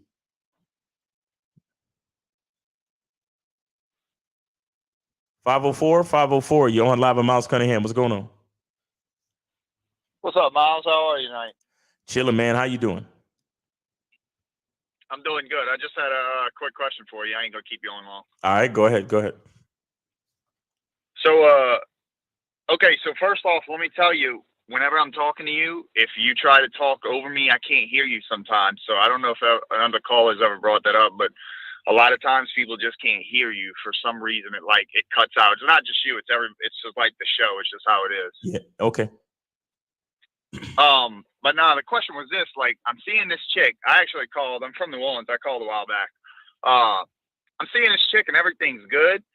But man, she's starting to say like some crazy shit about, I always feel like you're pulling back and, you're not really into me that much and all this other shit. And I'm kind of thinking like everything's good, but I'm like, man, does this usually turn out to be a problem in the long run? Because it's only been 3 months. Okay. All right. So what are your plans for this woman in your life? I mean, right now I'm just Okay. So you say you're casually dating. So does she understand? Are you seeing other women? No. Okay. So does she understand that this is a casual situation? I mean, I've kind of been doing some things where I probably shouldn't have done, like some boyfriend energy things, but I pretty much told her that, we're casually dating. So yeah, I made it clear that it's just casual dating. Okay. So making it clear with your words and doing boyfriend energy and committing boyfriend energy action. What is the famous saying? Actions speak louder than the words. Okay. So you already know that you like, all right, give me an example of something that you did that showed boyfriend energy. Oh, I can give you plenty of examples, but I'll give you 2 right now that are pretty big ones. Number 1, taking her out to eat. Ooh. And number 2, having her sleep over. Oh yeah, you fucked up, bro. You fucked up. Oh yeah. Yeah. Yeah. So you're in this situation because you broke the rules. You knew you understood that you wanted it to be a casual situation, but you got comfortable and then you started giving her boyfriend energy, which allowed her to have a mindset of girlfriend privilege. You understand? So the reason why she's saying these things to you right now is because she is feeling her girlfriend privilege. So she feels like she has the freedom to say to you, "Oh my God, how come you're not opening up to me? Oh my God, where's this going? Oh my God, how come, don't you feel this way? And what are you feeling? And where's this going? And what kind of relationship is this? And what's my title?" And that's all you're doing, bro. That's because you probably mentioned that it was casual, but letting her sleep over and taking her out to eat and all these different things, that puts her in a girlfriend mindset. You understand? Yeah. So Well, she's not asking me like where's it going per se. She's more like saying, "Oh, I feel like you're pulling away and I'm losing you, and there's nothing I can do about it, and I feel bad because I want to keep you and I don't want to lose you." Honestly, it sounds like super insecure talk, and it's kind of like, I don't know, man. I'm just worried. Like, is this the type of shit that's gonna turn into my tires being splashed? See, the thing is that the reason why she's insecure is because you made her that way with your incongruent words and behavior. That's all it is, bro. You understand? She's insecure about the relationship because she doesn't really know what's going on. Because you're taking her out and you're letting her sleep over, but you're trying to act like this is something casual. Casual things. I don't. It's crazy because I've been seeing I see these sitcoms on these streaming services, and I see a lot of people having sex with each other, and then they end up sleeping over on the night. And I'm like, I look at that shit and I'm like, what are these people doing? That's not normal. That's not normal life. If you understand game and what you're supposed to be doing, spending the night with somebody is not correct protocol for casually dating. It's just not. You understand? When you have to understand the intimacy factor is increased because when you say that when you fall asleep around somebody, you're letting them know that you trust them on that level, and that's a super intimate level to trust somebody on, right? So imagine subconsciously what she felt by sleeping over, and then later on you tell her, "Oh, this is just casual." You understand? It's incongruent, and that's where her insecurities are stemming from. You understand? So I mean, I don't know if this is necessarily something you need to charge to the game, but you need to start being a little bit more congruent and realizing what it is you want. Like, are you ever going to try to make this chick your girl or anything like that? Not right now. I mean, I was going to give it a lot more time than this. Right. But like, I would say we're probably more than casual dating. Is monogamous dating a thing? Is that a thing? No, you don't call it monogamous dating. You call it dating exclusively. Oh, okay. So that's more so like what we're doing, dating exclusively. Okay.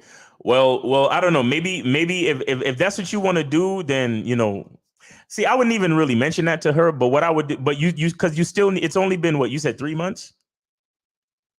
Yeah, it's almost 4 months. Almost 4 months. All right. Well, because the vetting process takes about a good year. You understand? Yeah. She needs to be able to show you a certain level of consistently wanting you for at least a year for you to bestow that privilege to her. But you've already kind of messed up the vetting process because you weren't vetting yourself. A lot of guys don't realize that the vetting process is not just you vetting the girl. You also have to keep your own actions and behaviors and emotions in check, because as men, there are times when we meet a girl and she's nice and she's compliant and the sex is good and everything is good, and you think to yourself, fuck all that vetting shit. I could let her sleep over now. I could start treating her like my girlfriend now. And then you realize, I did a little bit too much. I fucked up the vetting process. Yeah. Now I've allowed her to get into the girlfriend mind space quicker than I wanted her to. You understand? And that's the point that you're at now. The only thing you could really do is, try to coach her, try to let her know, listen, I like you, but relationships is not something that I like to rush into. You understand? So if you really want to be with me, this is something that you gotta like bring it to her in a way that this is something that you're both working towards. So you have to let her know, look, we both have to earn the privilege of a relationship. You understand? So this is not anything that I'm trying to rush into. You understand? You have to let her know that, and she has to be willing to work with your program and to, does she listens to you? Is she compliant?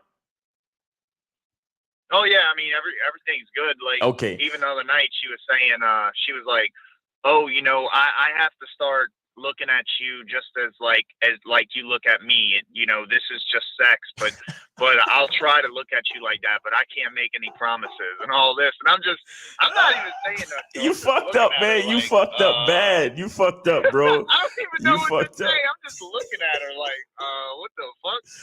Yo, you fucked up, bro. And then I never told her that though. Like she did that on her own. I never told her anything. That's what I'm telling you. You don't have to, bro. Again, you don't have to say anything. It all is in your actions. It's your actions that speak for you. You understand? Yeah. Nah, I get it. That's all it really is, bro. So look, like I said, at this point, you have to do damage control and you have to continue to coach her. That's all you can really do. There's nothing. The only other thing you could do is charge her to the game. And she didn't really do anything to really get charged to the game. However, pay attention to her behavior, because there are levels, right, where your inconsistencies can breed insecurity, but sometimes insecurity can also breed disrespect. So once she starts to get disrespectful, that's when you have a problem on your hands and you might need to charge her to the game. You understand? Yeah. Yeah. So well, she did get disrespectful a while back, but I checked her on it. Okay. Well, that sounds like it sounds like she's a coachable girl. It sounds like she's coachable. So just let her know that, listen, this is the program I'm on. A relationship has to be earned. So let's continue earning it. Let's continue moving in that direction. But for right now, if you like what this is, if you like being with me, then, you just have to trust in the process. You understand? You got to talk to her like that. And if she maintains her coachability, then you keep moving forward. Okay, yeah, I was kind of just thinking like she was just, talking shit, because this is the same girl that told me she don't suck dick and all this, and she's not that type of girl, but I fucked her on the first night, and she was sucking my dick. Wait, say that. I'm sorry. Say that. Say that again. This is hold on, man. What's up, man? Oh, yeah, everything's good. Yeah, you're good. Don't worry, I'm not scoping your house or nothing. I'm just hanging out here. Yeah, I guess that old lady. Okay. Yeah, I'm good. Thank you. Man, these motherfuckers over here, god dang. I'm in my truck because at my house, my service is shit. Okay. Oh, so somebody was checking on you, making sure you wasn't scoping out their house or some shit? Yeah, exactly. All right, so yeah, okay. Nana Cott's gonna roll up next. But listen, I wanted to ask you, is that so the vetting the girls, is that on the membership, the Badmore membership? Because yeah. What's the video called? Do you know the name of it offhand? Look for there should be one called the vetting process, if I'm not mistaken. And there's another one. There's another one talk about how long to. I forgot the exact title, but it had something to do with how long, like when to do certain things, like when to do or when to spend certain time with the woman or some shit like that. But there's one called when to do certain things with the woman. Okay. All right. Yeah, there's a lot of good content on there. Like a lot of stuff to help myself too, not just about women. Like to really help for yourself too, which I like about it. No, definitely. So, yeah, it's good, man. That's like my soul gym membership. That's like my gym membership for your spirit. For your spirit. All right, yo, that's fire. I like that. I appreciate that, man. Thank you so much. Yeah, man. All right, well, you have a good night. I'm gonna let you get to it. Appreciate you. Yeah, man. Take it easy. Good luck, man. All right. 412, you are live with Miles Cunningham. What's going on with you? Miles, this is Sushi. I've come to debunk you. Sushi, what's going on? What's going on with you, bro? Good to hear from you, man. How you doing? Yeah, I come to debunk you, bro. Okay, great. Go ahead. Yeah, you are wow, you're borderlining red pill. You know that, right? I'm a what? You're borderlining a red pill. I'm borderline red pill. Okay, go ahead. Yeah, like you started the whole like on your purpose stuff, right? And then you kind of just like you get like misconstrued, and then like like the yell at people, like you I was saying like Steve, 50, and then Coach Yo, they're all like drill sergeants, right? They're like this and that. Wait, are we at the part where you're debunking me yet? We haven't. I don't know if you started debunking me yet. Go ahead. Yeah, I just did. I impeached your list. Okay. All right. Well, listen. Make sure you call back again. We're doing another show tonight at 9:00, man. All right. Appreciate you, man. Take it easy. All right. So we got 240. You're on live with Miles Cunningham. What's going on with you? Yo, this is me, Miles? This is me? Yeah, this is 240. What's going on with you? Yeah, this Saki, sushi cousin. No, I'm only playing. This nigga. you calling to debunk me? What's up, man? We're here, man. This Uncle 50, man. What's up, 50? How you doing, man? Mr. Fitzwell, what's going on with you, bro? Yeah, look, man, I have a question. You mentioned this first, and I ain't got no shame in the game. Yo, man, I jerk the fuck off whenever I want to. It's safe. Ain't nobody talking back. Ain't nobody spending the night. It's all good. Okay. Do you think that curbs thirst and shores up discipline? Well, all right. So you're asking me if it does beating off? Correct. Does it shore up? Does it strengthen discipline? Well, yeah, and does it curb thirst and strength discipline? I heard you talk about discipline. Oh, does it curb? Does it curb thirst? Okay. Does it satiate thirst and increase discipline? Yes, I guess that's perfect. Yeah. See, beating off is. Look, the thing is, it has less to do with beating off, and it has more to do with the person. Okay. You understand what I'm saying? Like, for example, I'll be 100% honest with you. The other day, I turned on some porn and I beat off, but it was strictly because the night before I spent some time with this chick, but I didn't nut. I didn't nut. You understand what I'm saying? So the next morning I woke up and I was like, shit, man, I gotta get this off. Like, I just got to get this the fuck off. And, I turned on the porn and I knocked it out. You understand what I'm saying? So, but the thing is, I needed to do that in that particular instance, but like, I'm not like, porn doesn't have a hold on me, or pussy itself doesn't have a hold on me. Like, I go about my day, do what I got to do. You understand? So, I feel like it depends on the personality and the mindset of the man. I feel like if you're the type of person that has discipline, then you have discipline. If you're an undisciplined person, then you're an undisciplined person. Okay. Like, I don't want to blame it on beating off or not. You understand what I'm saying? No, I get what you're saying, because like I said, I'm the older cat, but I'm out there. I'm a side surfer. I see women all day, every day, and sometimes I'm like, damn, she has some nice ass legs. And all of a sudden, it's just like, all right, because I'm doing my thing. I'm not smashing. I ain't going, put my bid in yet. I'm just doing my thing, and then I'm like, Sometimes I think, because my body's different at 61. It's different. Mm-hmm. But every now and then, when it gets like that, I'm like, yeah, she was nice. And I don't use porn all the time. I just use my imagination. Like, oh, okay.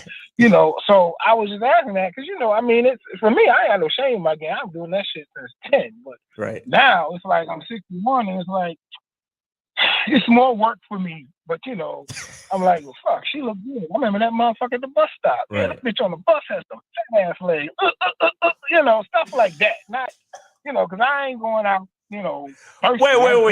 Wait, you be beating off just because from what you remembered from a bitch on the bus? No, not like that. I'm just saying, not all the time. Sometimes I'm sitting there and I'm working, all of a sudden, damn, she was nice. She was nice. And then you squeeze one out. You squeeze one out after that when you say she. Yeah, squeeze one out. Wipe it off. Bro, listen. I don't think it really has anything to do with anything. I really don't think that deeply. The only thing I think is that if you are at home beating off when you should be at work, then you got a problem. You understand? Oh yeah. No. That's the thing. It's not like I'm not at work. No, I'm at home on my computer doing my other shit. It ain't like work. It's just me doing my shit, not working work. No. Listen. You kind of miss what I'm saying. What I'm saying is the only way beating off or porn it becomes an addiction or a problem is if it's stopping you from being productive in your own life. That's what I mean when I say that. Right. So what I mean to say is that if you got something important to do, like you got work to do or you got to go to work or whatever it is, and instead you're sitting there fucking beating off all fucking day, then you got a problem. You understand what I'm saying? But you do what you got to do sometimes because it is what it is. Like you got urges, you take care of yourself. You know what I'm saying? All right, nephew Miles, always with the wisdom. I'm always open to learning from you. Yeah, I mean that's how I look at it. I don't really worry about what other niggas think because again, I'm not doing. I don't feel like I'm doing anything to stop my progress or to stop anything that I need to be doing. You understand? So it is what it is. Yeah, when I was younger, I know you guys, you about yourself, and that's the way I was. I was an only child. So I was forced to be alone, Okay. I did everything. I grew up at home. So I did everything. I rode my bike across the GW Bridge in the Fort Lee, did everything by myself. Right. So I'm growing up and doing different shit. And when I act the way I act, me around people, you know what they told me? Oh man, be yourself. And I'm like, well, what do you mean? This is me. I like this. I like that. This is me. I like to do this. I like to do that. So I, in all my life, I heard that, and this one lady I worked with a long time ago, she goes, "Ain't nothing wrong with you. You the only." She said the exact thing Steve said. You're the only one of your kind. Exactly. That's it. Keep doing what you're doing, sugar. Don't worry about these people because you're gonna be great one day. You're different from all these motherfuckers. Right. I'm like, well, damn, thank you, mate.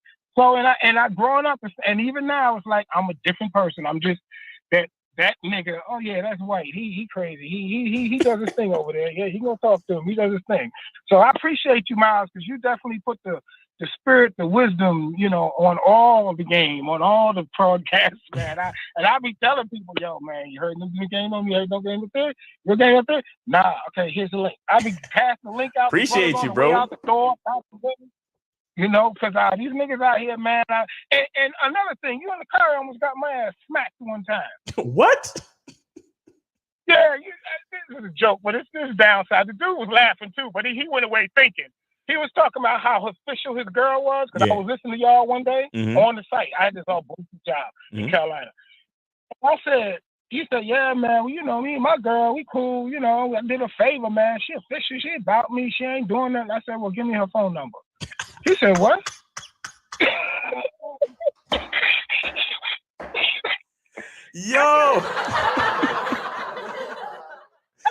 Yo, you crazy. He said,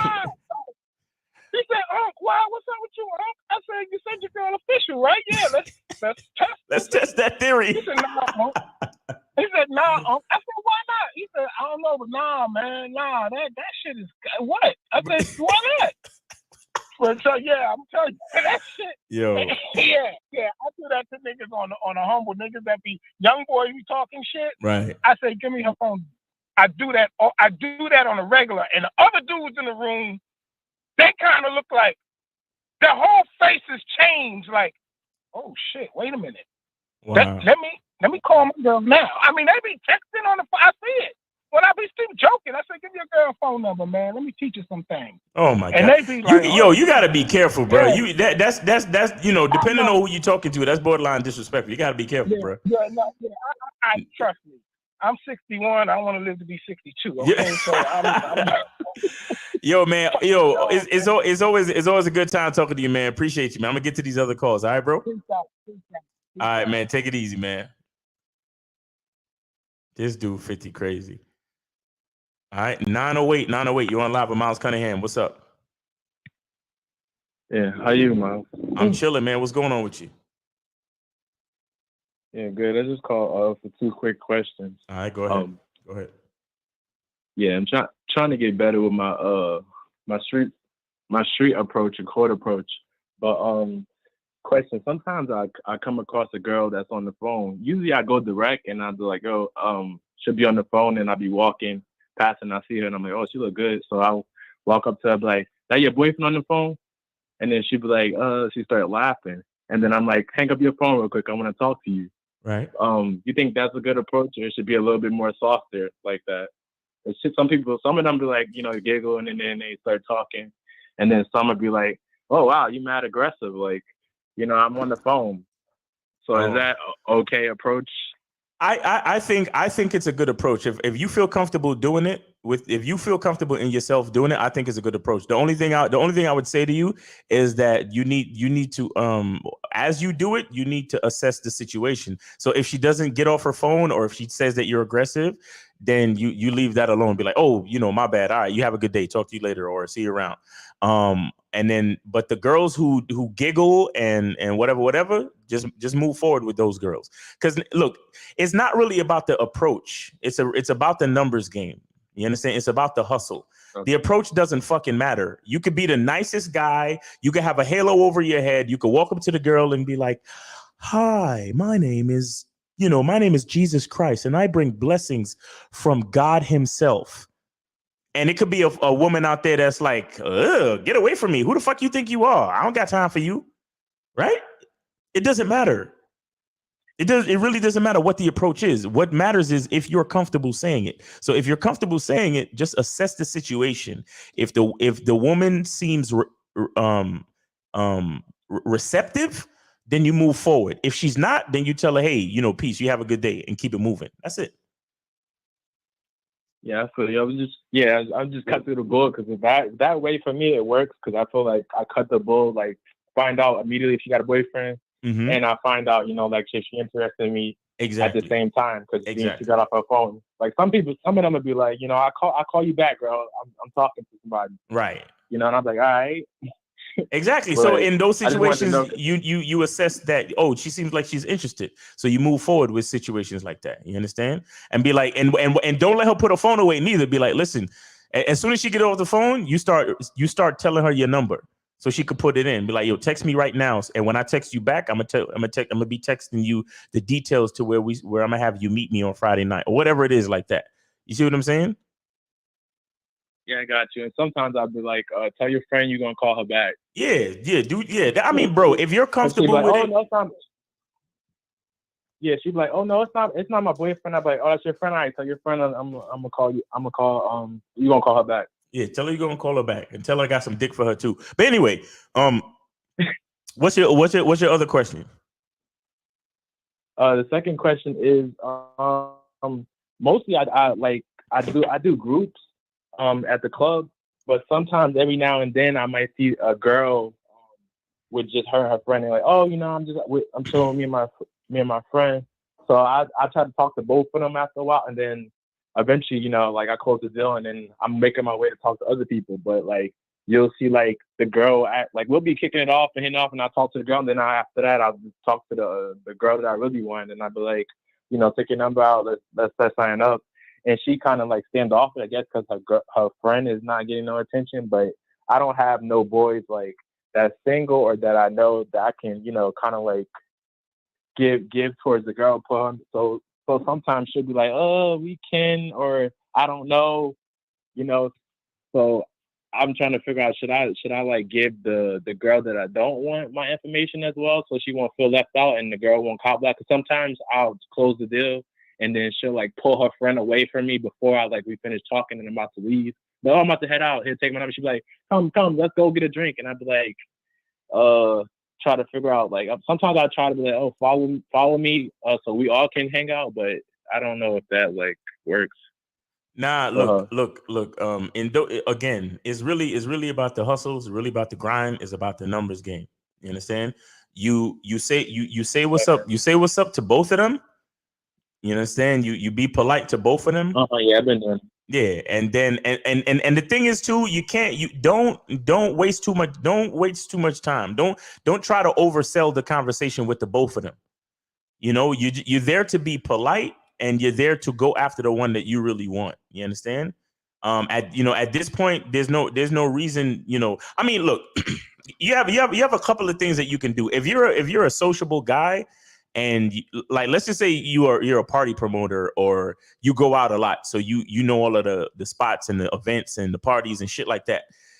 Then it makes more sense for you to be more inclusive and get everybody's information. But if you know you just going up because you see a girl and she's cute, you understand? You do what you do, man. Do what you do. Say what's up to the both of them. Hey, what's going on? How do y'all know each other?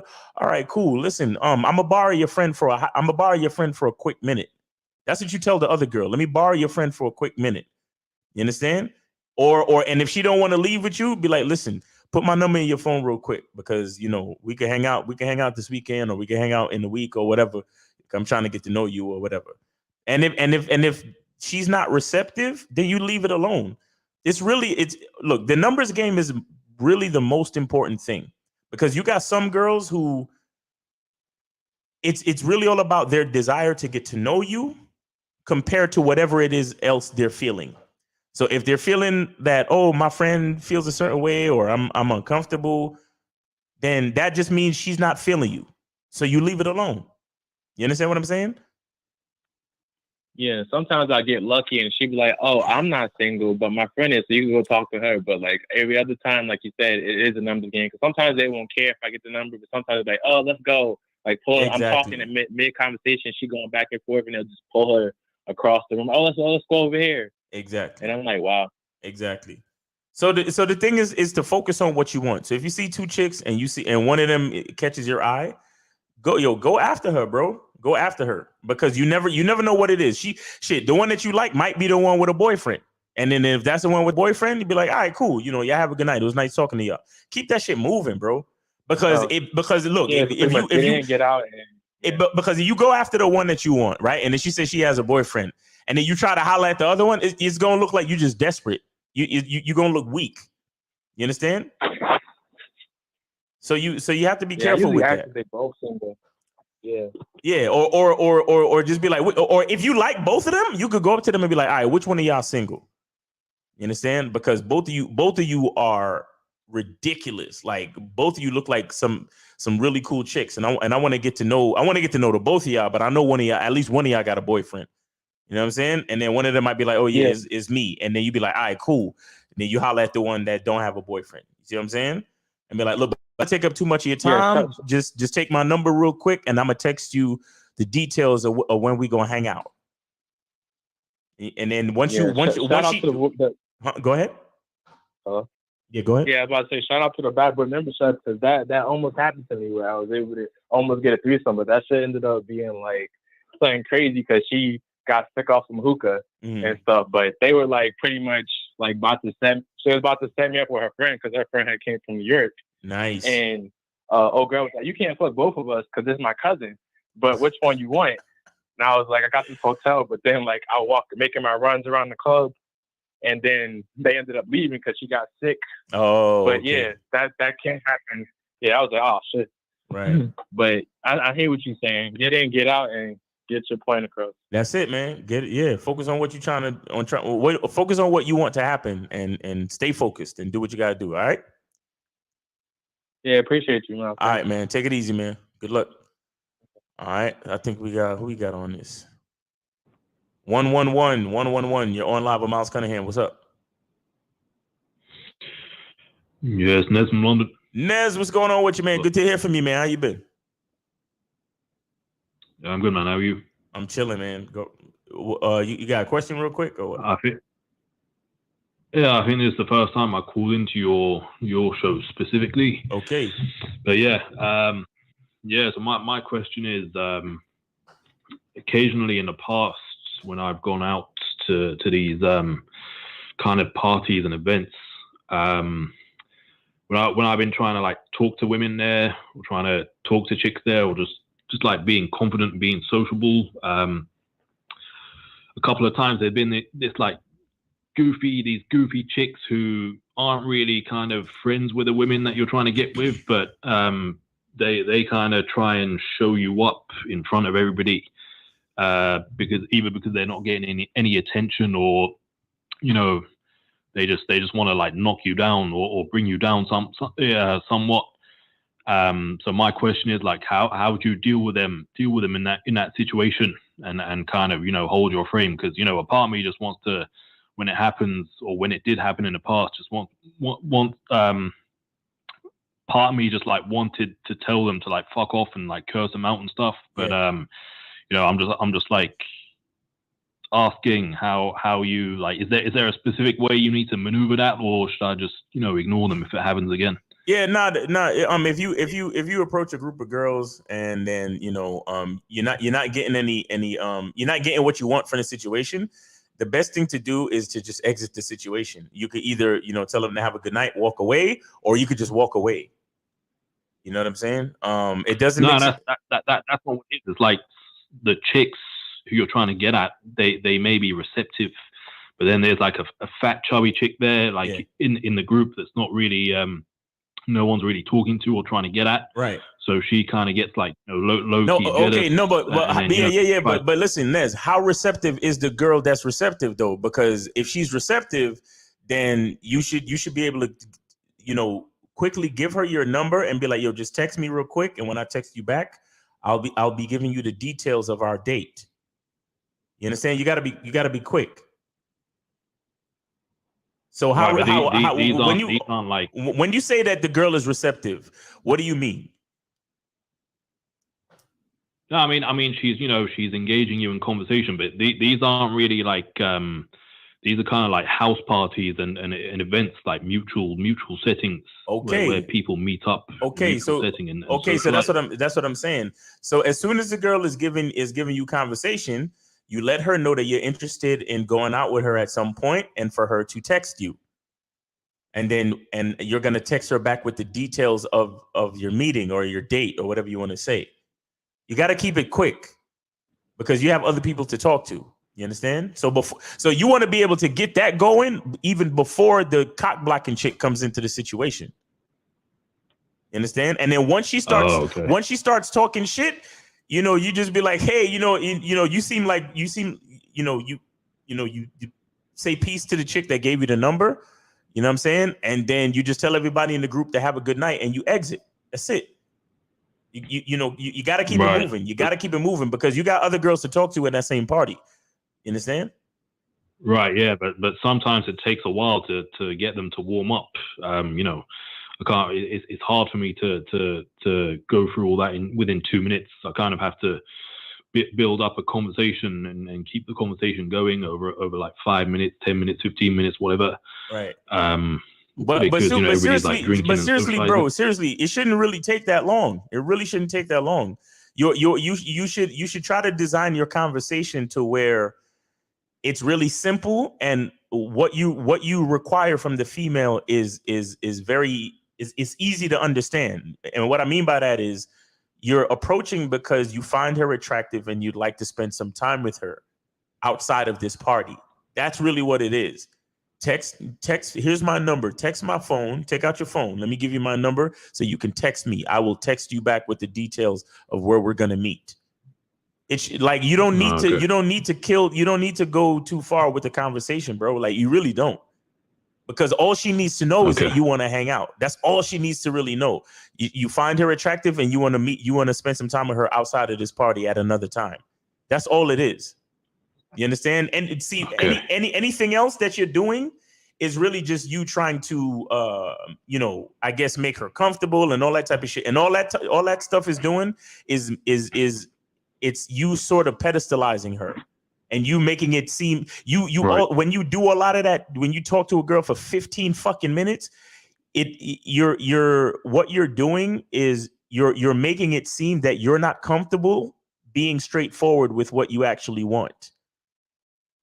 You understand? Being comfortable with being comfortable with what you want is so important to mouthpiece. It's very fucking important to mouthpiece. Because when a person hears that you're comfortable with what it is you want and then you say what it is you want, they quickly decide if they want to be down with it or not, because they already see the direction that you're going in. They realize that you have a clear direction and they have the ability to make the choice right then and there.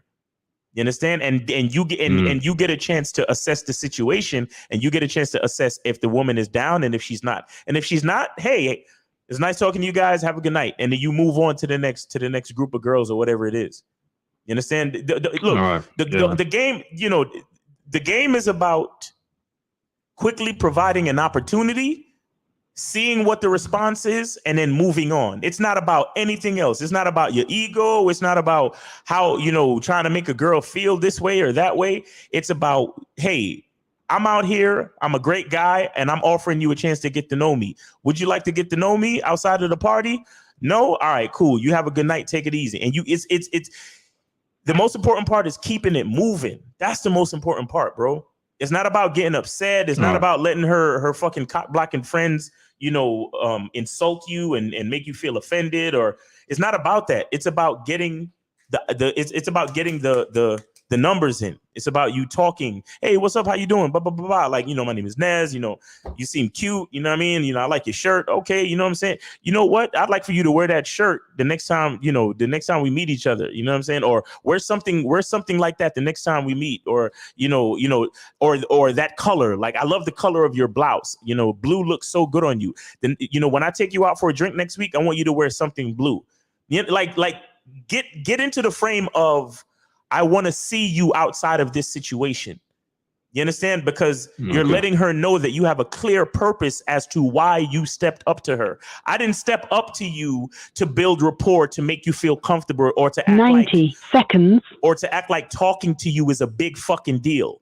Talking to you is not a big deal to me, because after I talk to you, I'm going to talk to other females in this party as well. So you have to let her see that you have that type of attitude, that trying to give you the opportunity to get to know me is a big deal for you, not a big deal for me. You get what I'm saying? That's the type of attitude you gotta have. So that's why you keep that shit short, bro. Like, hey, what's up? How you doing? Blah, blah, blah, blah. You having a good time at the party? Yeah, this is a great party. Blah, blah, blah, blah. Yeah, who invited you? Oh yeah, cool. All right, listen. Well, I know about this other party happening next week. You know what I'm saying? And I'd love to take you and show you a good time.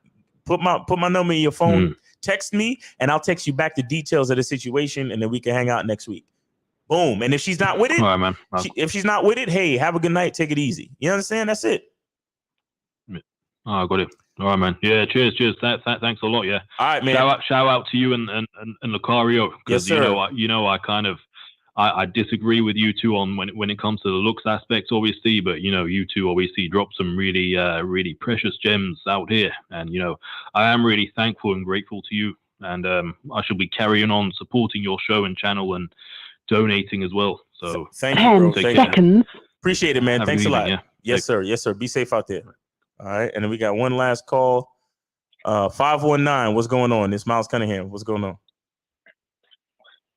Hey, Miles, can you hear me? Yeah, I can hear you. What's going on? Yeah, no, not much. First of all, the advice you gave the one gentleman before was phenomenal. I know I kind of use it for, I used to use it for my undergrad in schooling, and not the clubs, but for school. And it's pretty easy. It's pretty effective. It's actually overly effective. But my question is, this is more, I know you're talking about like a free game and stuff like that, but my question is, any advice for game in the corporate setting, like for someone that's just starting off in the corporate business world, and it's a little bit like I'm focused on what I want to do and how I want to go about it, but I'm also kind of trying to remain conscientious about the girls that I work with and stuff like that, and so that's the first question. And then the second question is, When I would say game, but do you also give like some tips on game when someone's actually starting off a relationship and stuff like that, or is that a little bit of a different scope? Wait, what was the second question? Something starting off? What? No.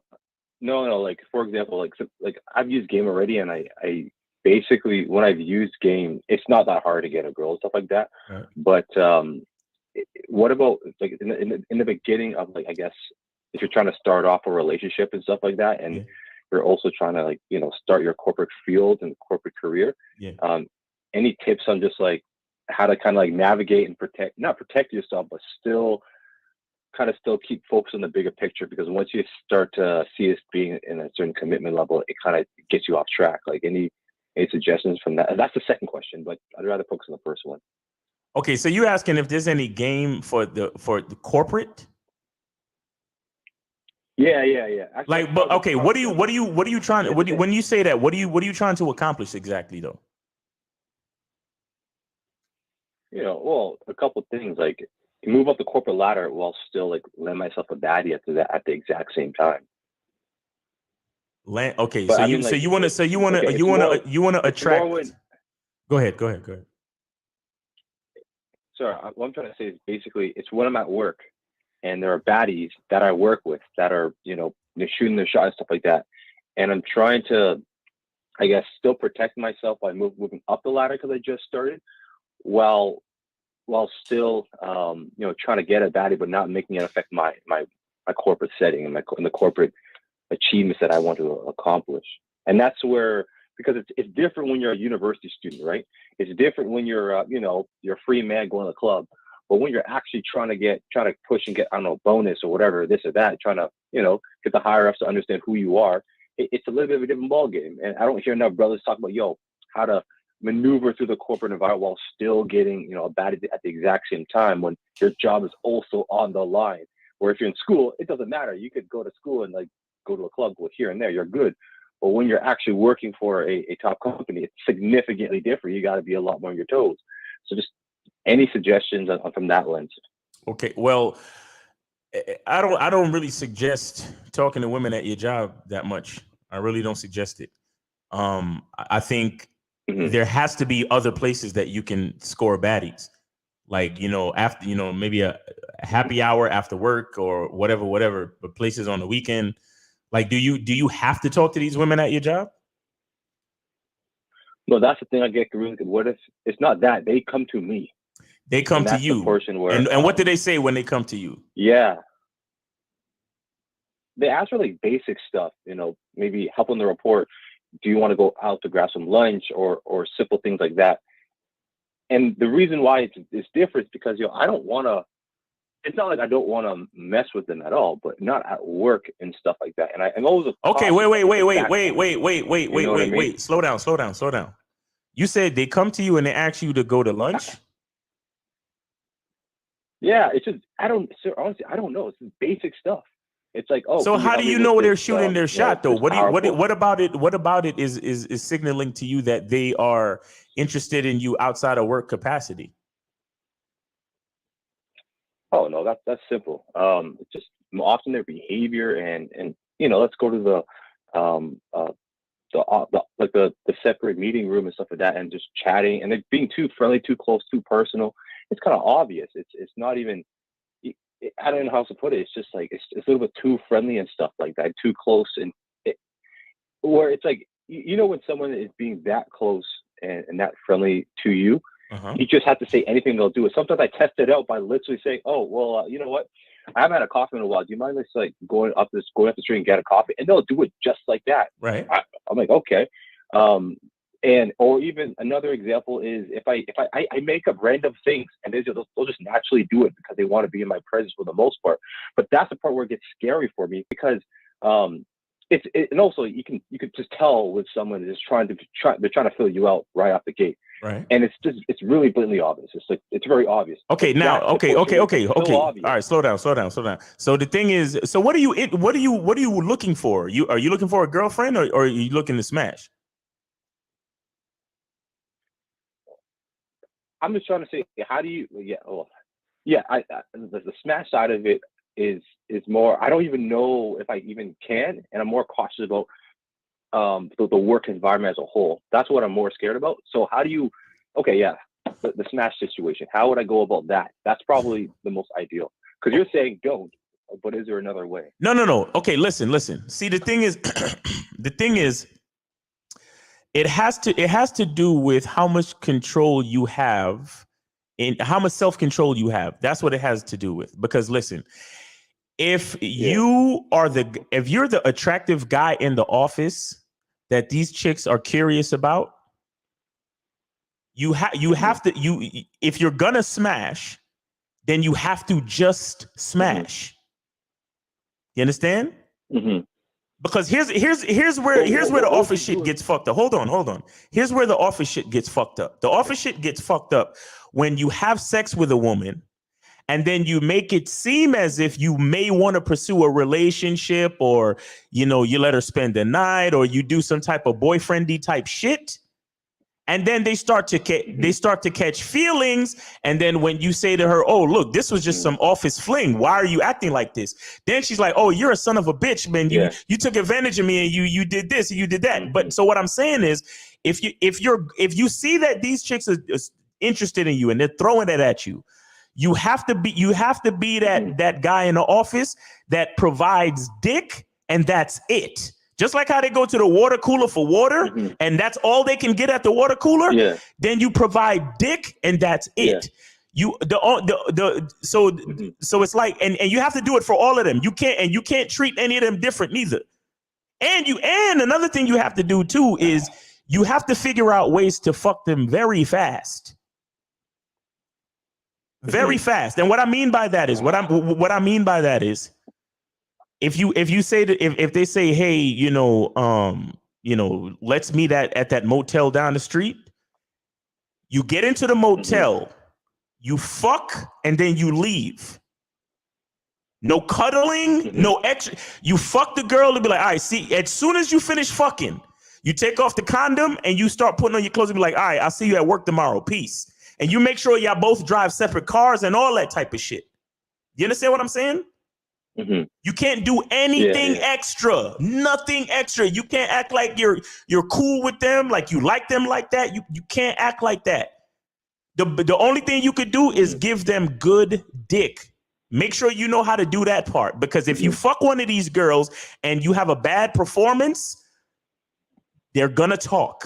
They're gonna be like, "Oh, leave this guy alone. He doesn't know how to fuck, so leave this guy alone." You understand? That's the only thing I'm gonna tell you about that. But if you know how to handle yourself in the bedroom, then the next time one of these chicks throw it at you or whatever, you and it's obvious to you, and you accept the invite to the seduction, you gotta fuck the shit out of them and leave them alone.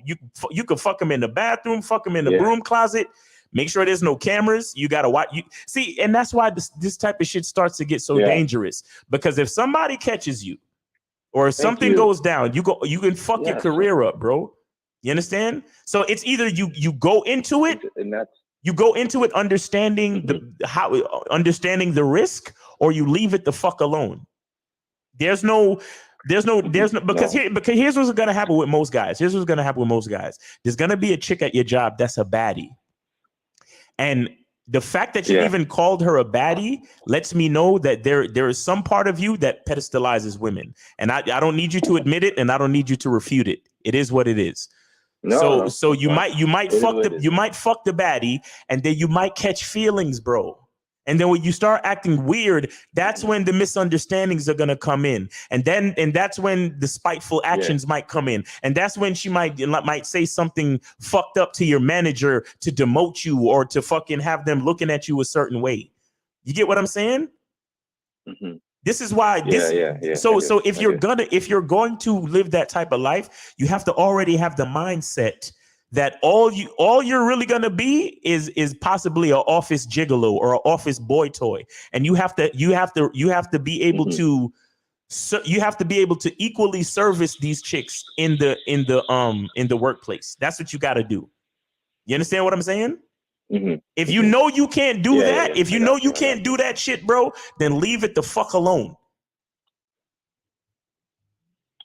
Yeah. No, it's something that I can do in university because it doesn't affect me, but definitely the work fine in the corporate life. No, a career is way too important to.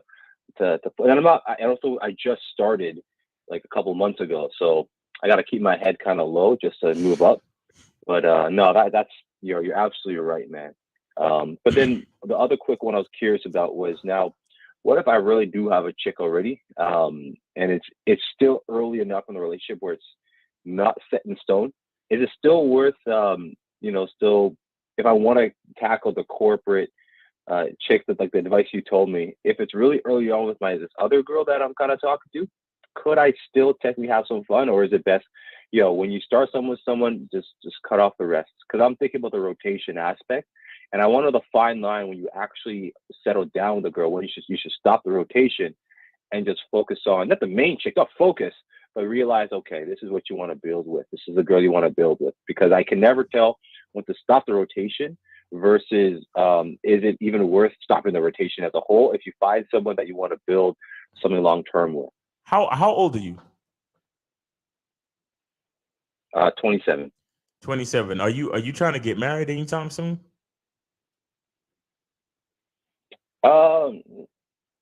I always tell every girl, it's about, give me about, when I start relationships, about 5 or 6 or 7 years before I consider marriage. Okay, But all not right, sooner. look, bro. I think you need to. No. Look, wait. no. Can I say one thing? No, you can't say nope. All right, I'm not gonna all let right, you say okay. anything else.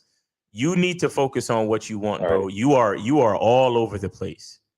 You're too all over the place. You want your corporate career to take off. You got a chick that you obviously got feelings for, and you're trying to fuck the baddies at your job. You need to take some time and get centered. You need to figure out what the fuck it is you really want, bro. Because the fact that you don't know what you want, No, I hear you. the fact that you don't know what you want, because you just said, I said, what do you really want from these women? Or with the whole girlfriend. I mean, no, I asked you if you're trying to get married anytime soon. You said 5 to 6, maybe 7 years.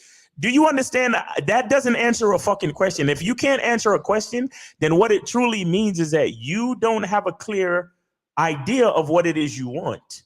And when if you begin to start fucking with chicks at your job and these new situations start coming at you, you're going to start making decisions based on the fact that you don't know what you want.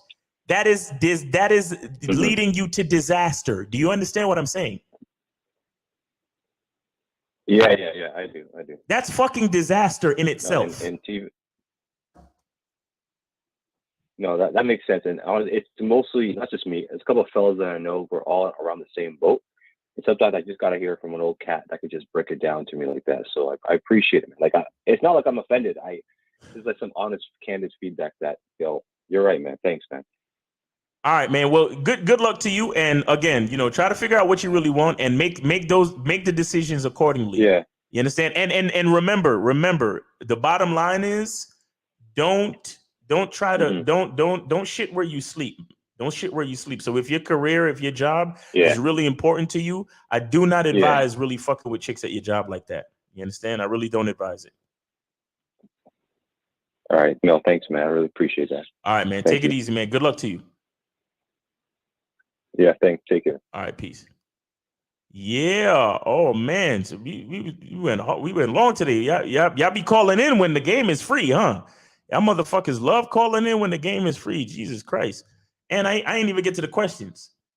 All right, let me see. What makes one's game strong versus weak? If you're honest and you're actually getting what you want out of life, your game is strong. If you're lying to yourself and you're not getting what you want, your game is weak. All right. Next, Game Kings 2 update. After we release the looks.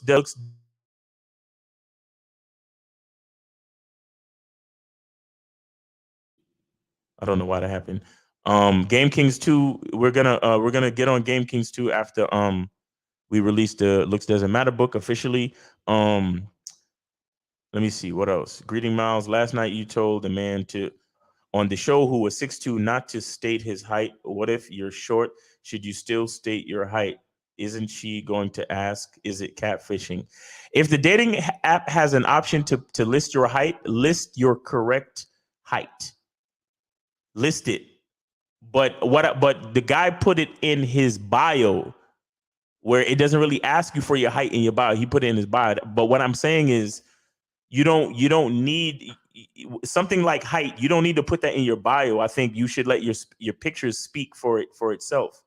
You understand? Look, it's a fact that, women are more attracted to taller guys, but it is also a fact that there are many women out there who find a man attractive for other reasons. So if you're not 6 foot and above, so be it. Just focus on the women that are attracted to you for other reasons. You understand? That's how I live my life. If a chick makes height a big deal, then she's not the woman for me. Period. I don't care how she looks. I don't care if she has height on the front of her mind, then she's not the woman for me. If she's gonna overlook all of the great qualities that I possess and just chalk it up to height, then she's not the type of bitch I need to be looking at. Period. You understand? So why lie? Why worry about it? Just all of those women, they could go somewhere else. Go find a tall nigga that's not as great as I am. You know what I'm saying? That's what it's gonna be. Anyway, Young Grandpa says, when you match with a girl online, do you have to hit her ASAP, or do you think waiting lowers your? As soon as I match, I usually say what's up, or I say how you doing. As soon as I match, I usually say what's up and how you doing. So I like to strike while the iron's hot. That's just me. How can I make these females see me as myself? Because I feel like they always get the wrong idea of me. Man, that's Prince Dollar. That is a deeper question. I don't know. You have to give me some examples so I can really understand what you mean by that.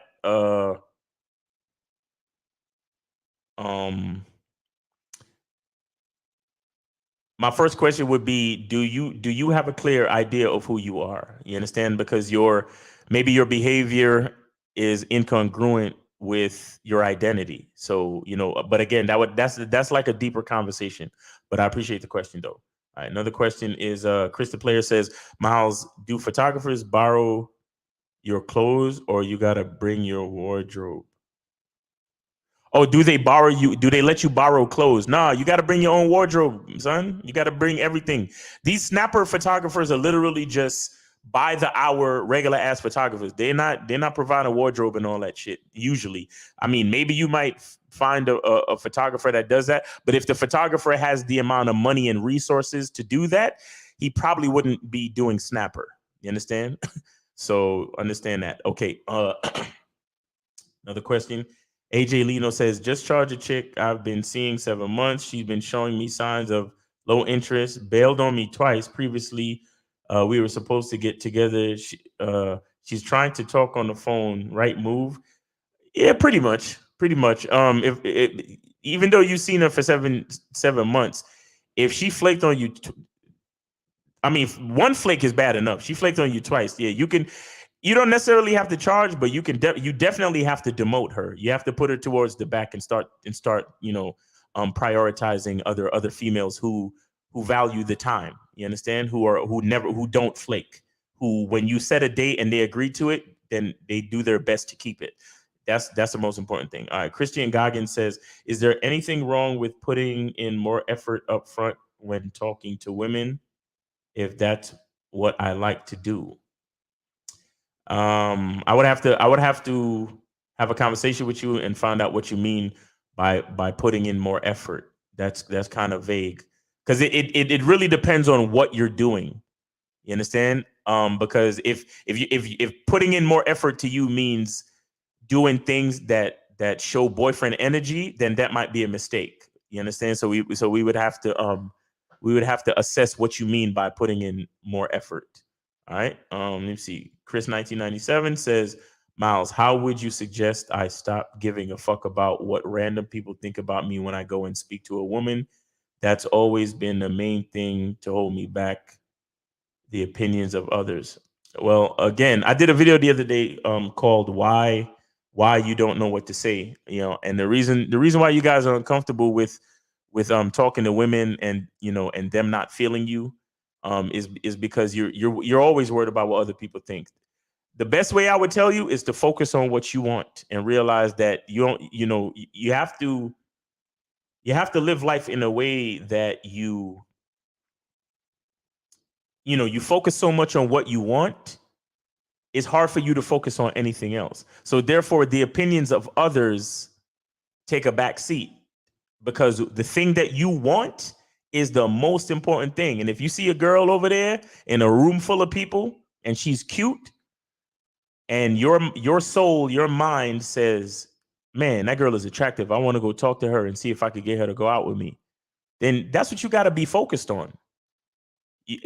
And that's it. Once you say that to yourself, you say, wow, that girl is cute, I want to go see if she's free so I could take her out. Just stop talking from there. The next words you say need to be to that girl. Don't let yourself speak fuck with you. Don't let none of that shit fuck with you. Go talk to that girl and see what's up. Let me see. LTSD says, this 18-year-old chick at work wants to smash. I'm 29. I've been brushing her off, but she's fine though. I want to do it, but she lives with her parents. I don't want them to find out. Should I just leave it alone? Man, I don't know where you live. The fact that she's 18, I don't know. Something like that, I would leave it alone. Something like that, I would definitely leave it alone. I'm not sure. Like, the fact that she still lives with her parents too, I really don't know, man. That's tough. That's tough. But me personally, I would leave that shit alone. I would leave that shit alone. But good luck with that, bro. Simply Deep 1985. What's your opinion on movies that show men in embarrassing situations that'll get you clowned? And how would you handle those situations if it happened to you in real life? What? Movies that show men in embarrassing situations. That's, I don't know. You have to give me an example. But in general, you have to remember that movies are expressions of art. Movies are, are fiction, right? Most movies are fiction. So, you gotta live life such as that. You gotta do what's real, right? You gotta focus on what you want and go after it, right? That's what it's about. You gotta focus on what you want and go after it. It doesn't matter what movies say. It doesn't matter what people say. You gotta focus on what you want and go after it. All right. Tavian Simpson says, I gave a girl my number today and told her to contact me when she was ready to go on a coffee date. Was this okay, or should I have done something different? I mean, it's not bad, but the thing is that you initially, I don't like to leave it in the hands of the girl. This is why I like to tell her to text me, and then I'll text her with the details of when we're gonna hang out. I like to be in control of the initiation situation, right? So the only time I let a girl, or I leave it to the girl, is when I see that she's on the fence about sex, or she's on the fence about how she feels about me, and then I leave it up to her to contact me when she's ready. You understand? But for the first initial situation, I have to be the one initiating. You understand? I have to be the one initiating. So what you did wasn't bad, you know what I'm saying? Because there's a possibility that she will contact you if she's interested in you or whatever. But again, with the initial meeting and the first date or the first meeting, after the approach or after you see her for the first time, you want to be the one kind of, running that show. All right. In my opinion. All right. Super Saiyan says, question, what if the girl ain't trying to give you head, but she's down to fuck while being right next to each other? What? What if the girl ain't trying to give you head, but she's down to fuck while being right next to each other? Super Saiyan, and you sent this question. You sent this question, like, he sent this question 4 times, but there is not. I don't understand the question really. I need to understand a little bit more context, bro. What if she's trying to give? What if she's not trying to give you head, but she's down to fuck? I don't know. I don't know, because if for me, mostly when most women are trying to have sex with me, I don't even have to ask for head. Head is just a given. So I don't know. And sometimes I can't really get to the mind space, the headspace that I need to get to until a woman sucks my dick. You understand? Because the mind controls the body. So it's like when she sucks my dick, it sends a signal to my mind that she's willing to work for that good gift that I have for her. You understand? And so because I appreciate the head, then I could give her better, better sex. You understand? But that's in my opinion. That's how I do shit. I don't know. Preach 811 says, why do people so comfortable lying to themselves? Because in most situations, the lie is always more comfortable than the truth. Come on, you know that. You know that. The lie is always more comfortable than the truth. Because the truth, if we pay attention to the truth, there's work that we have to do. We gotta improve. We gotta do things. We gotta, there's so much work that goes into trying to take what's real and improve it. But the thing with the lie is that we can lie to ourselves and act as if the improvement is taking place when it's really not. So in essence, the truth is comfortable. Because with the lie, we can create any type of comfort we want in our own minds. You understand? So that's why that is. That's like the basis of like a lot of what we talk about, because truth is inside you and all that. But anyway, so Chris the player says, Miles, is it safe to say that every time a girl giggles when you compliment her on her attributes, she's feeling you? No. Women women are very fickle and emotional. There's no safe to say situation. When somebody says safe to say, that means guarantee, right? And what I'm saying to you is that when you're out there approaching and talking to girls, there's no guarantee with any girl. Because when you compliment a girl, she could just giggle because it's a dopamine hit to her self-esteem. Somebody's paying her attention, somebody's talking to her, somebody's complimenting her. So it might make her feel good for that moment, so she giggles. It doesn't necessarily mean she's feeling you. It just means that she's feeling the attention that she's getting right now. And if she's feeling, and so she could be feeling the attention and not really feeling you. So there's no guarantees. There's no guarantees. That's why choosing signals don't work. Anyway, Christian Goggins says, in business, do you want in business you want to appeal to the people you're trying to do business with? Wouldn't that be the same philosophy for interacting with women?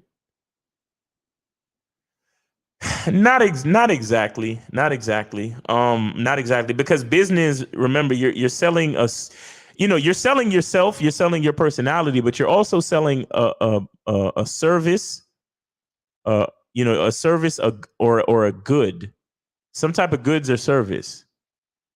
You understand? Or product, right? Or whatever. So business is a little bit different. You understand? With dealing with women, you're selling yourself. So there are ways to make yourself more appealing, but you have to focus on your identity. You have to focus on the experience of your identity. You understand? Business has an extra caveat to it because there's your identity, meaning, who you are as a businessman, plus whatever product, goods, or services that you provide with that business. You understand? And that leads to a transactional relationship. But when we talk about dealing with women, sometimes dealing with women can be transactional at times. You understand? But ultimately, that's not what a lot of guys want. Some guys want a girlfriend. Some guys want an actual, they want companionship. They want to find a woman that could become a wife and all that type of shit. So that's where your identity and who you are as a man, not just as a business person, but who you are as a man, is more important than business. You understand? So, like I said, there are ways to make your identity more appealing, but it's still different from business.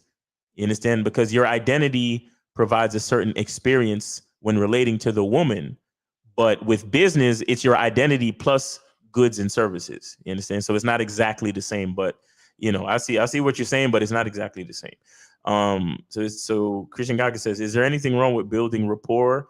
If you like talking to a woman, I don't see an issue. Nah, there's no issue with talking to a woman if that's what you want to do. But the thing is, a lot of guys try to build rapport because they're trying to get to sex or because they're trying to get to something else. If you enjoy talking to women because you enjoy talking to women, if talking to women is the end goal, then talk to as many women as you want for as long as you want. But the thing is when you lie to yourself, carrying on a 2-hour conversation because in the back of your mind, you really just want to fuck this girl. That's what I'm talking about. It's not about what you do. It's the motivation behind why you're doing it. It's the honesty behind why you're actually doing it. Too many guys try to be indirect and try to build rapport and try to get a girl comfortable. Why? Because they want to have sex with the girl, but they never talk about sex and they never mention sex and they never even flirt, but they keep talking. And deep down, the truth is they don't like talking to the girl. They really just want to have sex with the girl. That's where the problem comes in. Nobody's saying that talking to women is bad. Nobody's saying that having a decent conversation with another human being is a bad thing. But if you're having a conversation for the purpose of having a conversation, then let that be the purpose. Let that be the end game. Don't keep on a fucking 4-hour conversation with a chick because you're trying to build rapport to have sex with her. Don't lie to yourself and call it, oh, well, that's just what I wanted to do. No, motherfucker, you're horny. You want to fuck this girl. So if that's the case, tell her that you want to have sex with her and see if that's what she want to do too. The truth is you're afraid to tell her that because you're afraid to find out that that's not what she really wants to do with you either. You understand? You're afraid to hear that truth. There's nothing wrong with building rapport. There's nothing wrong with speaking and talking to women. There's nothing wrong with that. But the truth is that most guys are not talking to women just to talk. They're talking to women because they're trying to have sex. And what I'm saying is be honest about what you really want to do. Super Saiyan says, what if the girl ain't trying to give? Oh, see, he wrote this shit again. I don't understand this question. Right next to each other. She ain't trying to give you head, but she's down to fuck. Look, if a woman doesn't want to give me head, she's not my type of woman. So I don't really know about all that. I don't really know about all that. Me personally, I mean, head is mandatory for me. I don't know. You know what I'm saying? Head is mandatory. I mean, it depends on the situation I'm in. If we're in the type of situation where she don't want to give me head and I could, and I could still get it, it's still like, is rock solid because she got me that excited, then I could see smashing without head, depending on the situation. But a lot of situations that I'm in, it's not even a question. Like I don't even say nothing. I don't even say nothing. Like they start pulling down my pants and then get to going. You understand? So I mean, it is what it is. So but yeah, I've been on for a minute. Appreciate y'all for rocking with me, man. Appreciate everybody in the chat. Respect everybody in the chat. Respect to all the callers. Thanks for calling in. Appreciate all of y'all. Remember, we're gonna do the real show tonight at 9. We're gonna do the real show tonight at 9, guys. So make sure y'all tune in. And appreciate y'all, man. Thank you so much. It's your boy Miles Cunningham, and always remember, the truth is inside you. The truth is inside you. Peace. When it comes to being a man, it's about being that rock. It's about being stable. So first, you're going to have to find discipline within yourself. Do you have that type of discipline? Do you even have the heart to be ruthless? Women need leadership. It is in their nature to seek out leadership. You can't do it 99. Because all that's part of a man. You got to do it 100. Apparently, these women out here having sex with somebody. Apparently, they're getting pregnant with somebody. Shoot, somebody getting some. You should look at something like hypergamy and allow it to inspire you to always be evolving, getting better, expanding, developing. There are things you know, there are things you don't know. Then there are things you don't know you don't even know.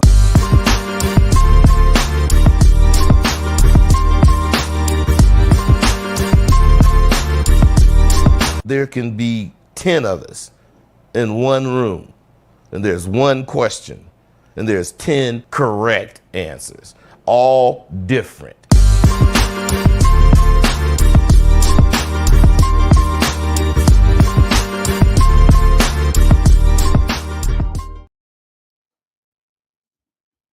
I was supposed to press the end.